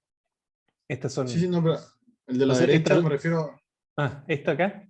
Perdón, me tiré a la izquierda ya. El de la derecha, el que está al lado del puente, Sí. se le agregó, el suelo estaba ahí o se le agregó suelo para como No, este se tener hizo. la misma altura. Este es un terraplén que se hace artificialmente para poder ingresar al puente. Porque los procesos son iguales. Como también se le va agregando arena de abajo hacia arriba, va a imitar el proceso de la probeta. Exactamente, y lo vamos a ir compactando, en capas, etcétera. Por lo tanto, esta compactación de acá, este estándar, representa muy bien lo que estoy haciendo aquí en este terraplén. ¿Correcto? En cambio, este otro acá, no, este no tengo, ¿cómo se depositó este? Naturalmente por el viento. Exactamente, es eólico, es otra depositación, no fue compactada en capas, por lo tanto es distinto lo que está pasando aquí. ¿Sí? ¿Me siguen? ¿Cuál es tu nombre? Te debo 2 décimas, entonces me tienes que acordar al fin de semestre. Prueba 1 te debo 2 décimas. Sergio Chipley. Sergio, perfecto. Sí, entonces se dan cuenta. ¿Qué más? A ver, déjenme. ¿Cómo tratarían entonces de reconstituir ese material? Es importante porque la estabilidad de este material, aquí déjenme ver si puedo tratar de hacer un dibujito, un segundo. Por mientras ustedes piensan, entonces, ¿cómo puedo reconstituir yo ese material? Y hoy lo voy a poner aquí porque es importante.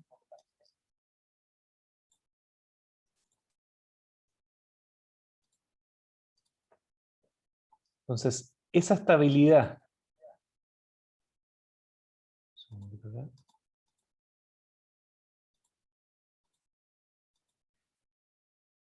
Cuando veamos el análisis talud, aquí tienen un talud en ese suelo, ¿cierto? Y ustedes tienen que dar ese ángulo de depositación de ese talud. Bueno, aquí la estabilidad, ese talud es parecido a lo que está acá abajo, ¿cierto? Ahí hacia abajo hay otro talud semejante. Y para ver la estabilidad, si lo dibujo esto, tengo un muro, que es el que ustedes están viendo ahí una cara, que es este material compactado. Y tengo acá este otro material, que es este que tengo acá, que tengo uno similar a ella arriba, ¿cierto? Y voy a tener una superficie de falla, entonces aquí, posible superficie de falla que puede pasar por este material compactado, pero también por este otro material que no está compactado, sino que depositado en esas tuberías. Por lo tanto, yo tengo que, para hacer el diseño de este tipo de estructura, que es re importante acá en Chile, yo tengo que saber la resistencia de este muro, que va a ser compactado, y por lo tanto lo puedo reconstituir, como hablamos recién, pero también la resistencia de este de acá, que normalmente es bastante menor que la del muro, pero de todas maneras me ayuda a que esto no falle. Entonces, la pregunta es, bueno, ¿cómo reconstituyo en el laboratorio ese material para que me represente más o menos lo que está pasando si esto lo estoy depositando ahí con unas cañerías en forma líquida aquí, por vertido? Ahí se ven algunos de los tuberías que van depositando. Aquí ya se dejó de depositar hace tiempo, ya se relave, pero esa es un poco la idea. ¿Se entiende la pregunta, no? Se hace el mismo proceso, ¿Ya? como vertirla ahí con líquido, o sea, en otro recipiente para sacar la muestra. Exactamente, no quiero el detalle, pero esa era la idea, simplemente, ¿cierto? Tengo que tratar de hacer, de alguna forma, no sé, pondré después le voy a decir cómo lo hacemos normalmente, pero pondré un embudo y lo depositaré en agua, con el embudo con cuidado, para que me quede más o menos suelto, por capas creciendo. O sea, lo que voy a hacer es tratar de representar o de reproducir lo más posible lo que pasó en terreno. Porque no solamente es importante la densidad que tiene el material, sino también cómo se depositó. ¿Ya? Eso es importante. Entonces, cuando yo reconstituyo un material, normalmente pierdo esas cualidades. Cuando yo tomo ese material de la duna de Reñaca que está bajo su edificio y la reconstituyo en el ensayo triaxial, voy a tener un comportamiento similar, pero no igual, porque no tengo cómo reproducir exactamente lo que hizo la naturaleza. ¿Ya? Cuando yo reconstituyo estos materiales hechos por el hombre, al menos yo sé un poco mejor cómo fueron depositados y por lo tanto puedo tratar de reproducir el proceso en el laboratorio lo mejor posible. ¿Ok? ¿Se entiende la idea?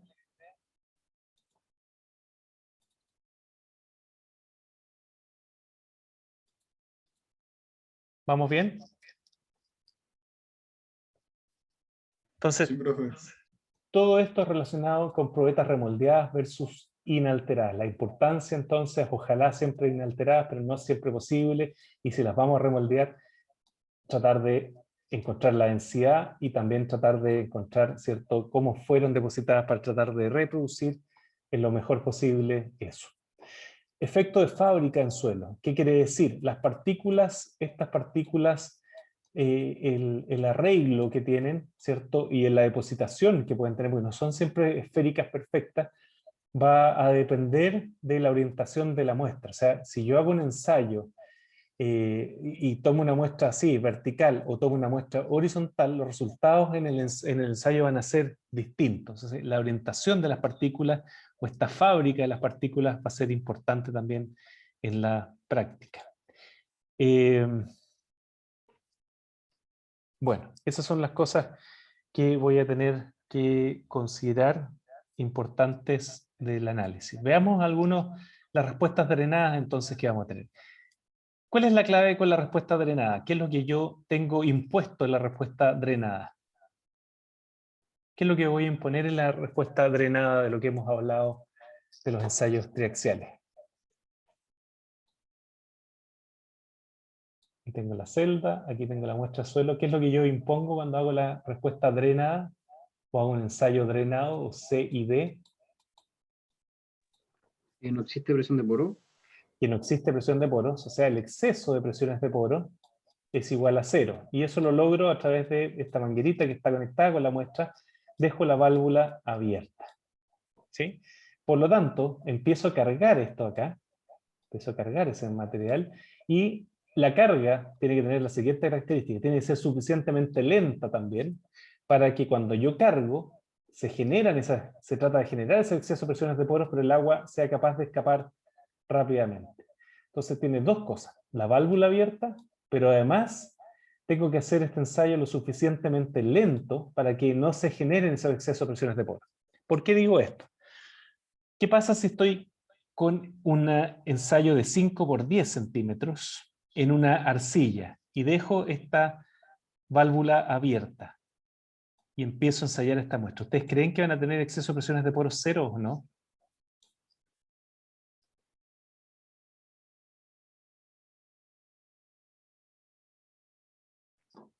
¿Por qué les digo la... ¿Mm? No, porque igual siempre queda agua, siempre hay humedad. Siempre hay agua, aunque sea drenada. Acuérdense que esto siempre va a estar saturado.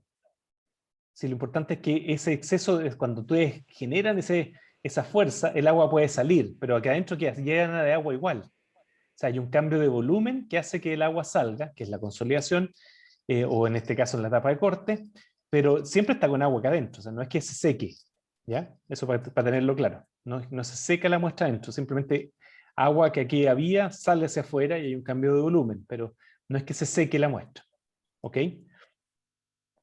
Entonces, cuando es una arcilla, esta carga, la verdad que tiene que ser tan lenta que en la práctica en arcilla no podemos hacer ensayos C y D.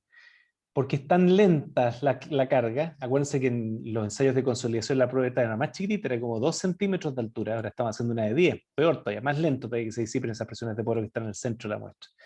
Entonces, es tan lento ese proceso de la consolidación, se demoraba una semana, que en un ensayo triaxial, en una arcilla, es básicamente imposible hacer un ensayo CID. Se han hecho, pero de nuevo, se hacen para investigación más que en la práctica profesional. O sea, ustedes mandan a hacer con una arcilla ahí de Pomaire, un ensayo drenado al lidiem, y primero se van a reír, y si no, segundo, le van a decir que el ensayo sí lo pueden hacer, pero va a costar, no sé, 20 millones de pesos hacer una probeta, porque van a tener que tener el equipo ahí por varios meses a lo mejor haciendo el ensayo para poder hacer el ensayo drenado. ¿Se entiende la idea?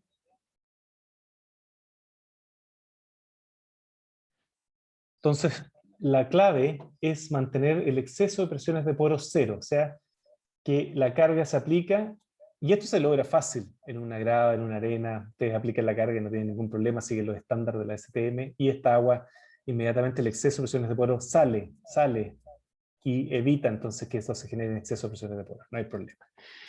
Cuando sale agua, entonces existe un cambio de volumen de esa muestra de suelo.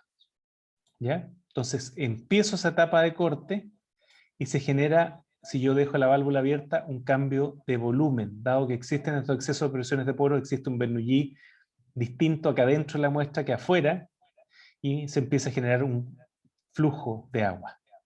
¿Vamos bien? ¿Se entiende la idea? Sí, profe. Súper. Modelo conceptual de este ensayo drenado. Aquí voy a usar mejor el tablet, un segundito.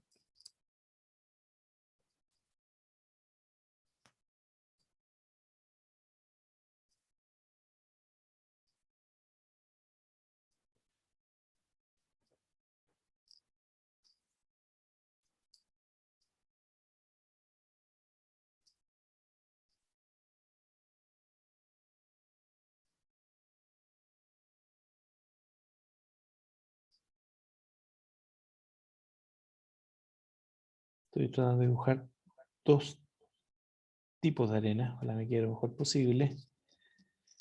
Estoy tratando de dibujar la misma arena, supongamos que saco una muestra de las dunas de Reñaca, pero aquí tengo un índice de poros 1 y aquí tengo un índice de poros 2. Según el dibujo, ¿cuál está más densa, ustedes creen? A ver si me logré el dibujo. ¿El de la derecha o el de la izquierda? ¿El E2 o el E1? ¿Cuál estaría más denso?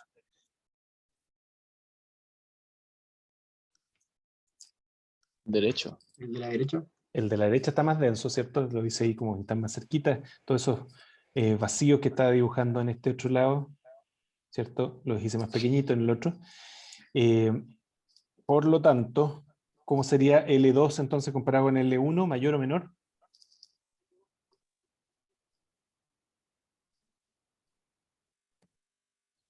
Menor. L2, ¿cierto? Sería menor que el E1. Está más denso por este lado. ¿Qué es lo que va a pasar? Entonces, cuando yo hago un corte a mi suelo, voy a dibujar aquí con verde, ¿cierto? Ya sea por el ensayo triaxial, corte directo, lo que ustedes quieran, pero tengo un plano ahí de corte, tengo ahí un tau de corte en ese muestra de suelo. ¿Qué empieza a pasar con estas partículas? Si es que yo las dejo drenar. ¿Qué va a pasar con esas partículas si yo las dejo drenar? O sea, dejo que el agua pueda escapar.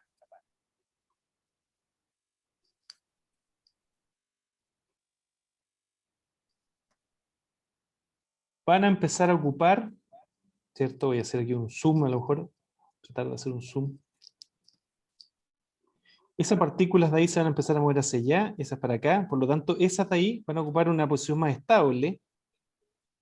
¿Se dan cuenta? Van a empezar a tapar esos orificios que quedaban. Por lo tanto, ¿qué va a pasar con en esta zona donde está ocurriendo este fenómeno?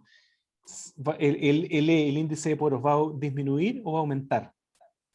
O en otras palabras, ¿se va a densificar o se va a soltar más esa muestra de suelo al aplicarle el corte?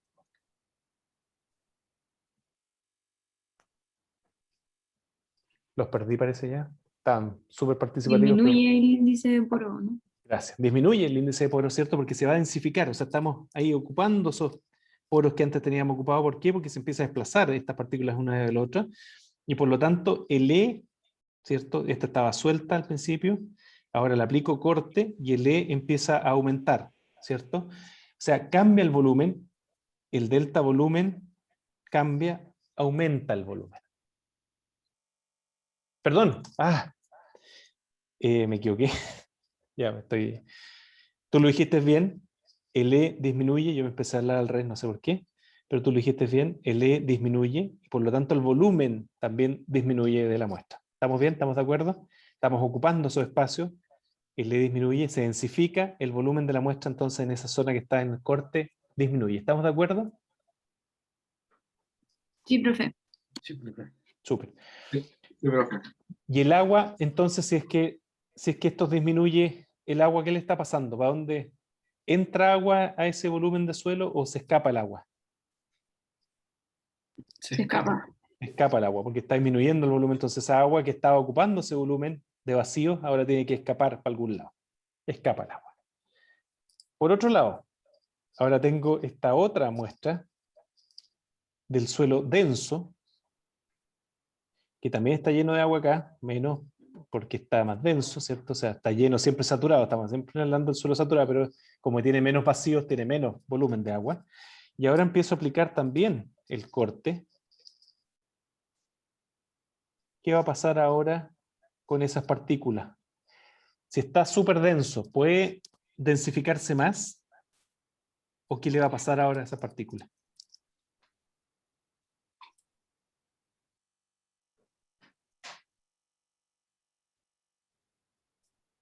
Ahora esas partículas lo que va a pasar es que al revés, ahora van a empezar a ocupar ahí, a dejar poros más grandes, porque esa partícula de aquí, ahora no le queda otra que subirse en esa otra del vecino, y esta otra de acá subirse en esta otra, y por lo tanto empieza a dejar espacios más grandes. O sea, esta, en vez de disminuir, perdón, L empieza a aumentar. Y el delta, el cambio de volumen, ¿qué va a pasar ahora con el agua? ¿Se escapa o entra? Entra. Entra. Entonces, al revés. ¿Se dan cuenta? Entonces, ¿qué está pasando?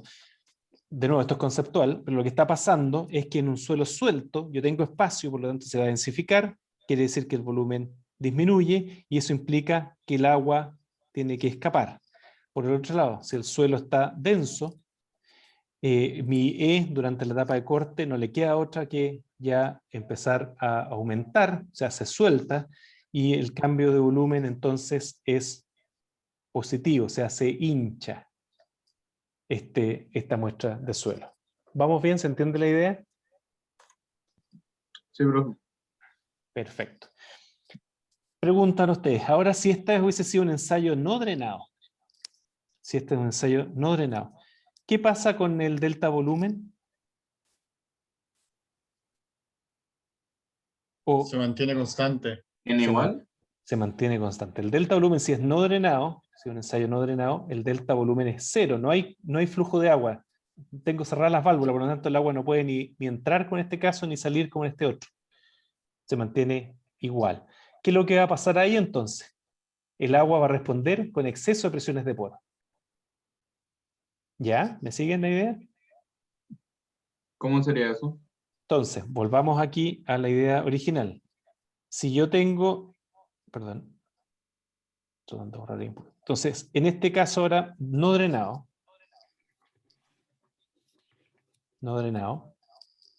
borro entonces esta salida del agua, porque no tengo salida del agua, no tiene cómo salir.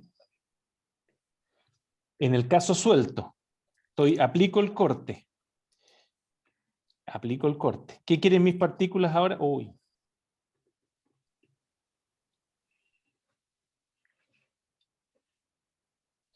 ¿Qué quieren mis partículas ahora en el suelo suelto? Quieren lo que pasaba antes, quieren ocupar esas posiciones de menor energía, ¿cierto? Quieren densificarse, pero ¿qué está pasando con el agua ahora? ¿Puede salir el agua como antes? No. No. ¿Y entonces qué hace el agua si no puede salir?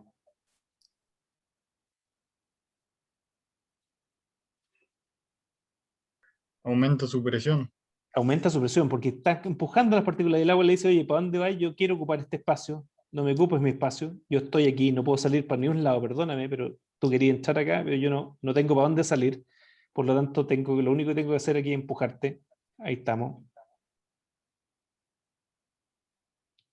Ahí, entonces, las partículas de agua dicen, para, tú querías deformarte aquí en un estado más denso, que quiero ocupar esta configuración, pero yo no tengo para dónde salir, así que no te puedo dejar. Genero entonces exceso de poros positivas. En el caso ahora en el denso, ¿qué va a pasar? ¿Puede salir el agua de este suelo si está no drenado? No. No. No. ¿Qué es lo que está pasando ahora? Antes el agua, ¿qué es lo que decía? ¿Entraba o salía? Cuando entraba, ¿cierto? ¿Qué es lo que está pasando ahora? Estas partículas, ¿cierto? Que están en un estado denso quieren ponerse en una configuración más suelta, pero para eso el agua tenía que entrar. Ahora no la dejo entrar, ¿cierto? Y mi agua entonces va a responder también tratando de evitar de que esas partículas tomen esa posición más suelta. ¿Cómo van a actuar? ¿Con qué presiones de poro? Negativa. Negativa. Entonces, al revés, ahora no quieren que suban y por lo tanto empiezan a actuar con presiones de poros negativas. Entonces, en consecuencia, este es el modelo que estamos hablando conceptual y así pasa en la realidad. Cuando estoy en estado suelto, cuando hago el ensayo drenado, lo que tengo es un cambio de volumen que disminuye el volumen, se densifica durante el corte. Cuando estoy en estado denso y estoy en estado drenado, lo que hago es que el volumen se dilata, ¿cierto? Aumenta su índice de poros, o sea, se pone más suelto. No le queda otra. Por supuesto hay estados intermedios, pero me estoy dando ahí en los dos bordes. Si está no drenado ahora el comportamiento, entonces no tiene cambio de volumen. Cambio de volumen es igual a 0 si es no drenado, y por lo tanto lo que empieza a actuar es la presión de poros. Y si estoy en estado suelto, la presión de poros, dijimos, es positiva, y si estoy en estado denso, la presión de poros, para evitar que exista este cambio de poros, es negativa. Es así, ¿cierto? Es esta idea, este modelo conceptual lo que me está diciendo. Eso es lo que realmente pasa. ¿Dudas, consultas? En este libro, lo que ¿Profe? trata... Sí. Que cuando es no drenado y es denso, ¿cómo se llama? Los poros al final, o sea, como que incrementa, pero negativamente, ¿o no? Exactamente, la presión de poros pasa a ser negativa. Ya, gracias. Me acabo de dar cuenta. Ah, no. Y pasa lo mismo con los índices de vacío. Pasa lo mismo en drenado y no drenado. Perdona, es que me acabo de dar cuenta de algo maravilloso. Como cabro chico. Es que rayé, estoy mostrándole en el computador y rayé con el, ¿cómo se llama esta cosa? En el tablet, y me salió el dibujo. ¿Ustedes lo ven ahí o no? Perdona, perdonen, al tiro voy a la respuesta, pero ¿ustedes ven esa raya, no? Sí. ¿Sí? Profe. Qué maravilloso. Ya, perdona. Ahora sí, la pregunta. Me volé porque descubrí esto que me va a servir después. Cuéntame de nuevo, perdón. En el caso de drenado y no drenado, ¿Ya? pasa lo mismo con el índice de poro. Me refiero a que los sueltos disminuyen y los Ah, densos aumentan. buena pregunta, buena pregunta. Y ahora voy a ocupar mi nuevo descubrimiento. Voy a usar aquí entonces. En el caso drenado, voy a contestar tu pregunta solamente en el caso suelto, ¿ya? Pero obviamente en el otro, el caso denso, va a ser para el otro lado, pero la misma idea. En el caso suelto entonces, drenado, ¿qué pasaba con el E? Disminuye. Disminuye el E. Perfecto. Veamos la definición ahora para contestarte en el no drenado. Veamos la definición del E. El E es el volumen de vacíos partido por el volumen de sólidos. ¿Cierto? El volumen de sólidos son todas estas partículas. Estoy emocionado aquí. Todas esas partículas que tienen ustedes ahí, y por lo tanto cambia el volumen de sólidos, ¿o no? Durante el ensayo, durante el ensayo triaxial, o durante cuando ustedes ponen el edificio arriba de ese suelo, ¿cambia ese volumen de sólidos? No. No, las partículas siguen siendo la misma. Yo no estoy sacando partículas, ¿cierto? Ya una vez que pongo el edificio, ni cuando estoy haciendo el ensayo. Por lo tanto, el volumen de sólidos es constante. ¿Qué pasa con el volumen de vacíos ahora si mi ensayo es no drenado?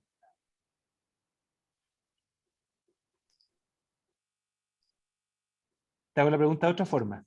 ¿Qué pasa? Y aquí tengo que ver si puedo cambiar de color.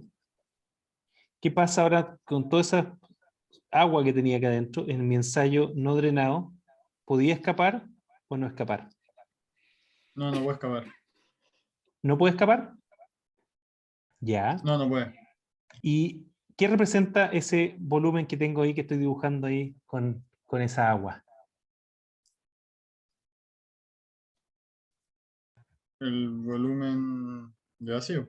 El volumen de vacío. Entonces, en un ensayo no drenado, ¿cómo es el volumen de vacíos? ¿Cambia? ¿Sube? ¿Baja? Aumenta. Constante. Constante, porque no puede, yo tengo todo esto saturado completamente y estoy diciendo que es no drenado, por lo tanto no puede salir ni entrar agua. Si no puede salir ni entrar agua, no puede haber cambio de volumen de vacío. Por lo tanto, esto es constante durante el ensayo no drenado. Si eso es constante y sabíamos que el volumen de sólido es constante, ¿cómo es el E durante el ensayo no drenado? Constante. Constante. ¿Te das cuenta? Entonces, ensayo drenado, voy a cambiar de color. Ensayo drenado. Tengo el E, puede cambiar, subir o bajar dependiendo si es suelto o denso. El delta U, presiones de poros, es igual a ¿cuánto? 0. No tengo exceso de presiones de poros porque lo dejo drenar. Y hay un cambio de volumen también, por supuesto, para arriba o para abajo, dependiendo del caso. En el no drenado, por el otro lado, ¿qué es lo que es 0? El cambio de volumen. Como no dejo que el agua entre o salga, pudiendo cerrar la válvula, el cambio de volumen es 0, y por lo tanto, mi E es constante. Esa es la clave, entonces, del ensayo no drenado. ¿Se entiende la idea? Sí, ¿Vamos profe, bien? se entiende. Perfecto. Bueno, y esto, lo único que muestra esto adicional, esta figura, qué maravilloso esto, es, ¿cierto?, que esto es como también, como si ustedes lo quisieran ver, es como un serrucho. En su estado más denso, los dientes del serrucho están pegaditos uno con el otro. En su estado suelto, ustedes tienen más espacio entre los serruchos, pero se empiezan a mover un serrucho con respecto al otro, bueno, se empiezan a cerrar esos espacios y el agua tiene que salir. Entonces, es parecido a lo que yo les dije en la explicación anterior, pero ahí hacen un símil con un serrucho, un poquitito la idea que hay detrás.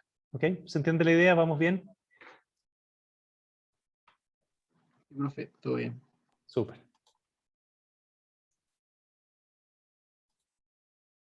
Ah, ahí quedó lo bueno de esto.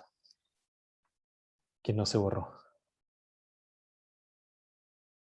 Pero lo puedo borrar rápido. Bueno, ya. Bueno, esto es lo mismo que yo les hice en el dibujo. De nuevo, aquí material suelto. Entonces tenemos compresión, material denso. Lo que vamos a tener durante la etapa de corte es dilatancia. Y esto es lo que en mecánica solo normalmente hablamos de un ángulo de dilatancia, que me va a reflejar qué tan denso o suelto está ese material. No quiero entrar en detalle en eso, pero hay una palabra que vamos a usar ahora que es dilatancia. Y dilatancia es cuando tengo un material denso, entonces trata de hacer este efecto acá de aumentar su volumen, y eso sería la dilatancia. Cuando esa dilatancia ocurre y yo tengo no drenado, ¿cierto? Lo que va a pasar es que el exceso de presiones de poros actúa con presiones negativas. Por el otro caso, si tengo no drenado, en este otro caso más suelto, lo que voy a tener excesos de poros positivas si es no drenado el ensayo. ¿Dudas, consultas entonces hasta el momento? ¿Se entiende la idea? Sí, profe, sí se entiende. Vamos bien, porque esta es la parte compleja del curso, así que si no la entienden, pregunten nomás.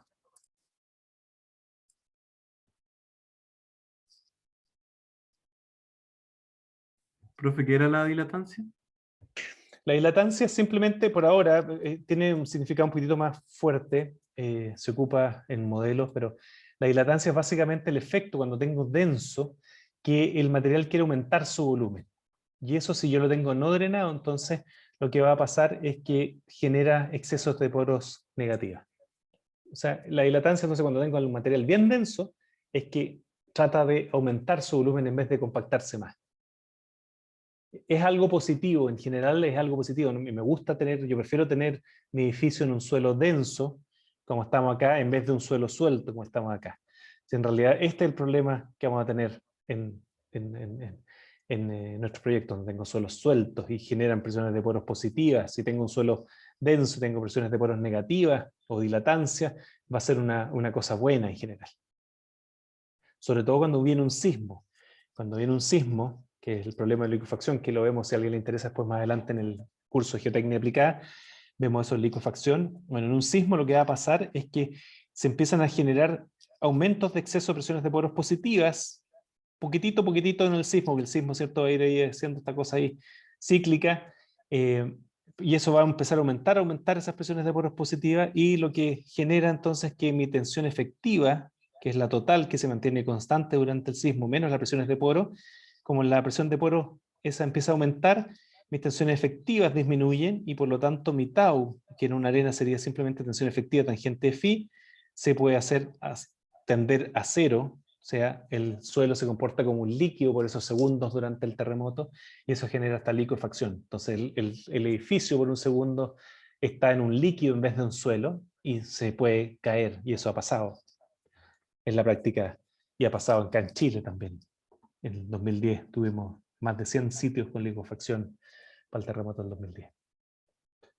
¿Vamos bien? ¿Se entiende la idea? No sé si eso contesta tu pregunta o te dejé peor. Está bien, profe. Se entiende. Súper. ¿Profe? ¿Sí? Pero, por ejemplo, aunque haya liquefacción, las fundaciones están calculadas Sí. o sea, para ese fenómeno, ¿cierto? Sí que, o sea, deberían. Claro, de hecho el único que se cayó fue el de Conce y era porque había una subdivisión de terrenos que era como ambigua, ¿no? Y de hecho que se subdividió en dos, creo. Sí, bueno, el de Concepción, la primera cosa que se pensó fue que había licuado el suelo. De hecho, en Concepción varias zonas licuaron. Hay varios suelos ahí que tienen tendencia a licuar, etc. Pero no fue licuación. Como bien tú dices, no fue licuefacción en Concepción y hubo lo que dice el juicio, que finalmente el mecánico de suelo salió absuelto. Fue un problema del diseño y un problema de la construcción, donde entre el primer y segundo piso, ¿cierto? Hubo ¿cómo se llama? Unas armaduras que tenían que haber traslapes entre ellas y no tenían las dimensiones correctas y por lo tanto se cortó eso de un piso a otro. Eso es bien interesante porque ustedes pueden ver el juicio, está en YouTube. Hay varios del juicio que uno se puede ver en YouTube, ahí los distintos profesionales que participaron ahí haciendo sus exposiciones y se pueden ver en YouTube. Entonces, ¿vamos bien? ¿Todo ok?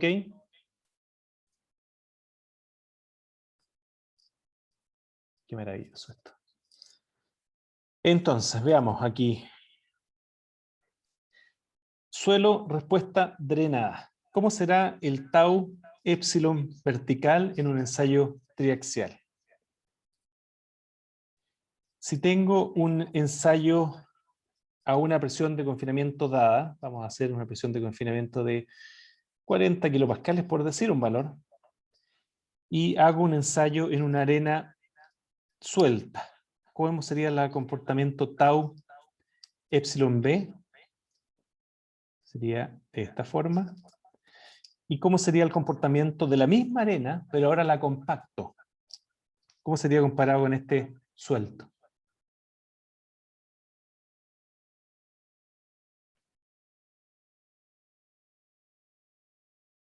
Obtendría ese pic de resistencia. ¿Y por qué lo estoy obteniendo? Veamos nuestro modelo de nuevo del anterior. ¿Se dan cuenta que ahora tengo que vencer? Tengo que esas partículas subir. Ahí voy a usar este ahora. Si estaba en el estado más denso, esas partículas ahora tienen que subir esta escalerita. Si están en el estado más denso, ¿cierto? Esas partículas ahí tienen que vencer esa energía para subir, para tomar esa posición más suelta. Tienen que vencer esa energía. Por lo tanto, ahí tienen esa dilatancia, digamos, que me da ese pic de resistencia que estoy viendo acá. ¿Se entiende la idea? Entonces, esa energía extra que tienen que usar esas partículas para subir ahora, es lo que me está dando ese pic de resistencia extra. Pero cuando ya llego a deformaciones altas, pierdo esa energía extra y por eso llego en el suelto y en el denso a la misma resistencia. ¿Se entiende la idea? Sí, bro.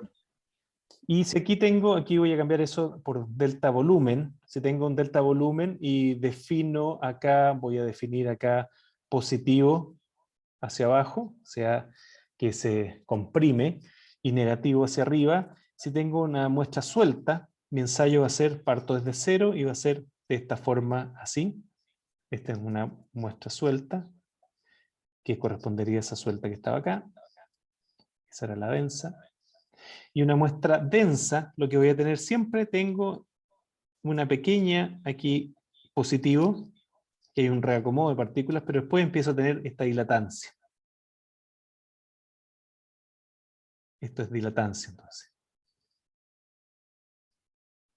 ¿Sí? ¿Se entiende? Eso es lo que acabamos de ver. Esta es la respuesta drenada. ¿Vamos bien? ¿Se entiende la idea?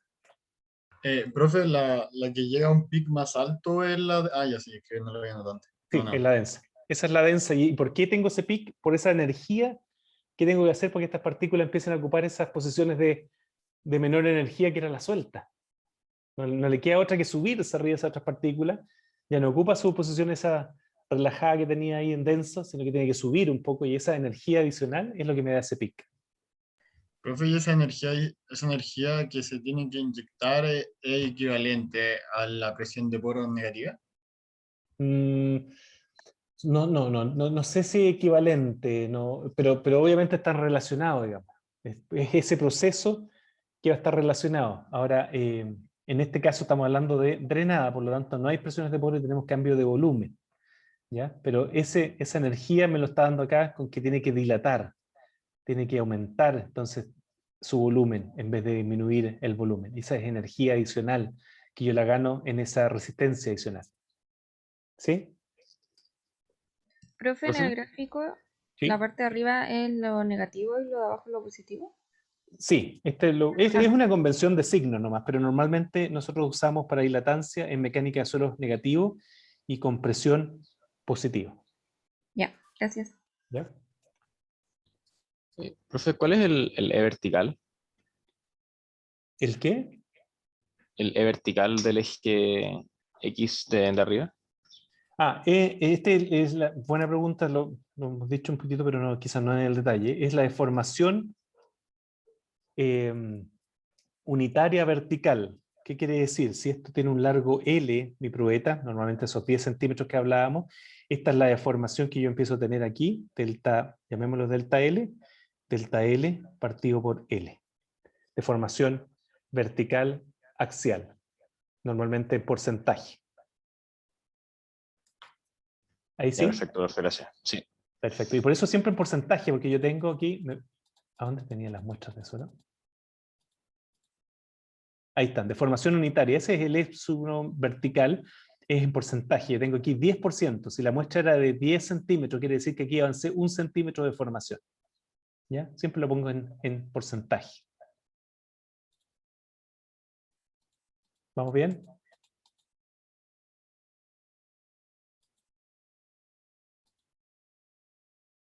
¿Se entiende la idea? ¿Vamos bien?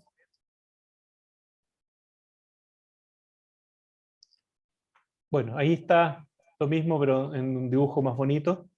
Creo que lo puse al revés aquí. Noten.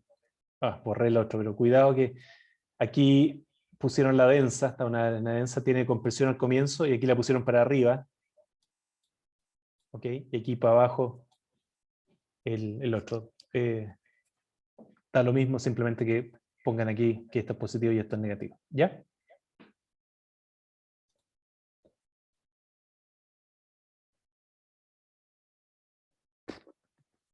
Ya, yo creo que estamos hasta acá por la clase de hoy, porque esto ya es poner otro nuevo dato que vamos a tener que ver. Próxima clase vamos a empezar a ver entonces cómo esta presión de confinamiento es importante en la resistencia de suelo, que ya lo hemos hablado, pero la idea es empezar ahí a cerrar conceptos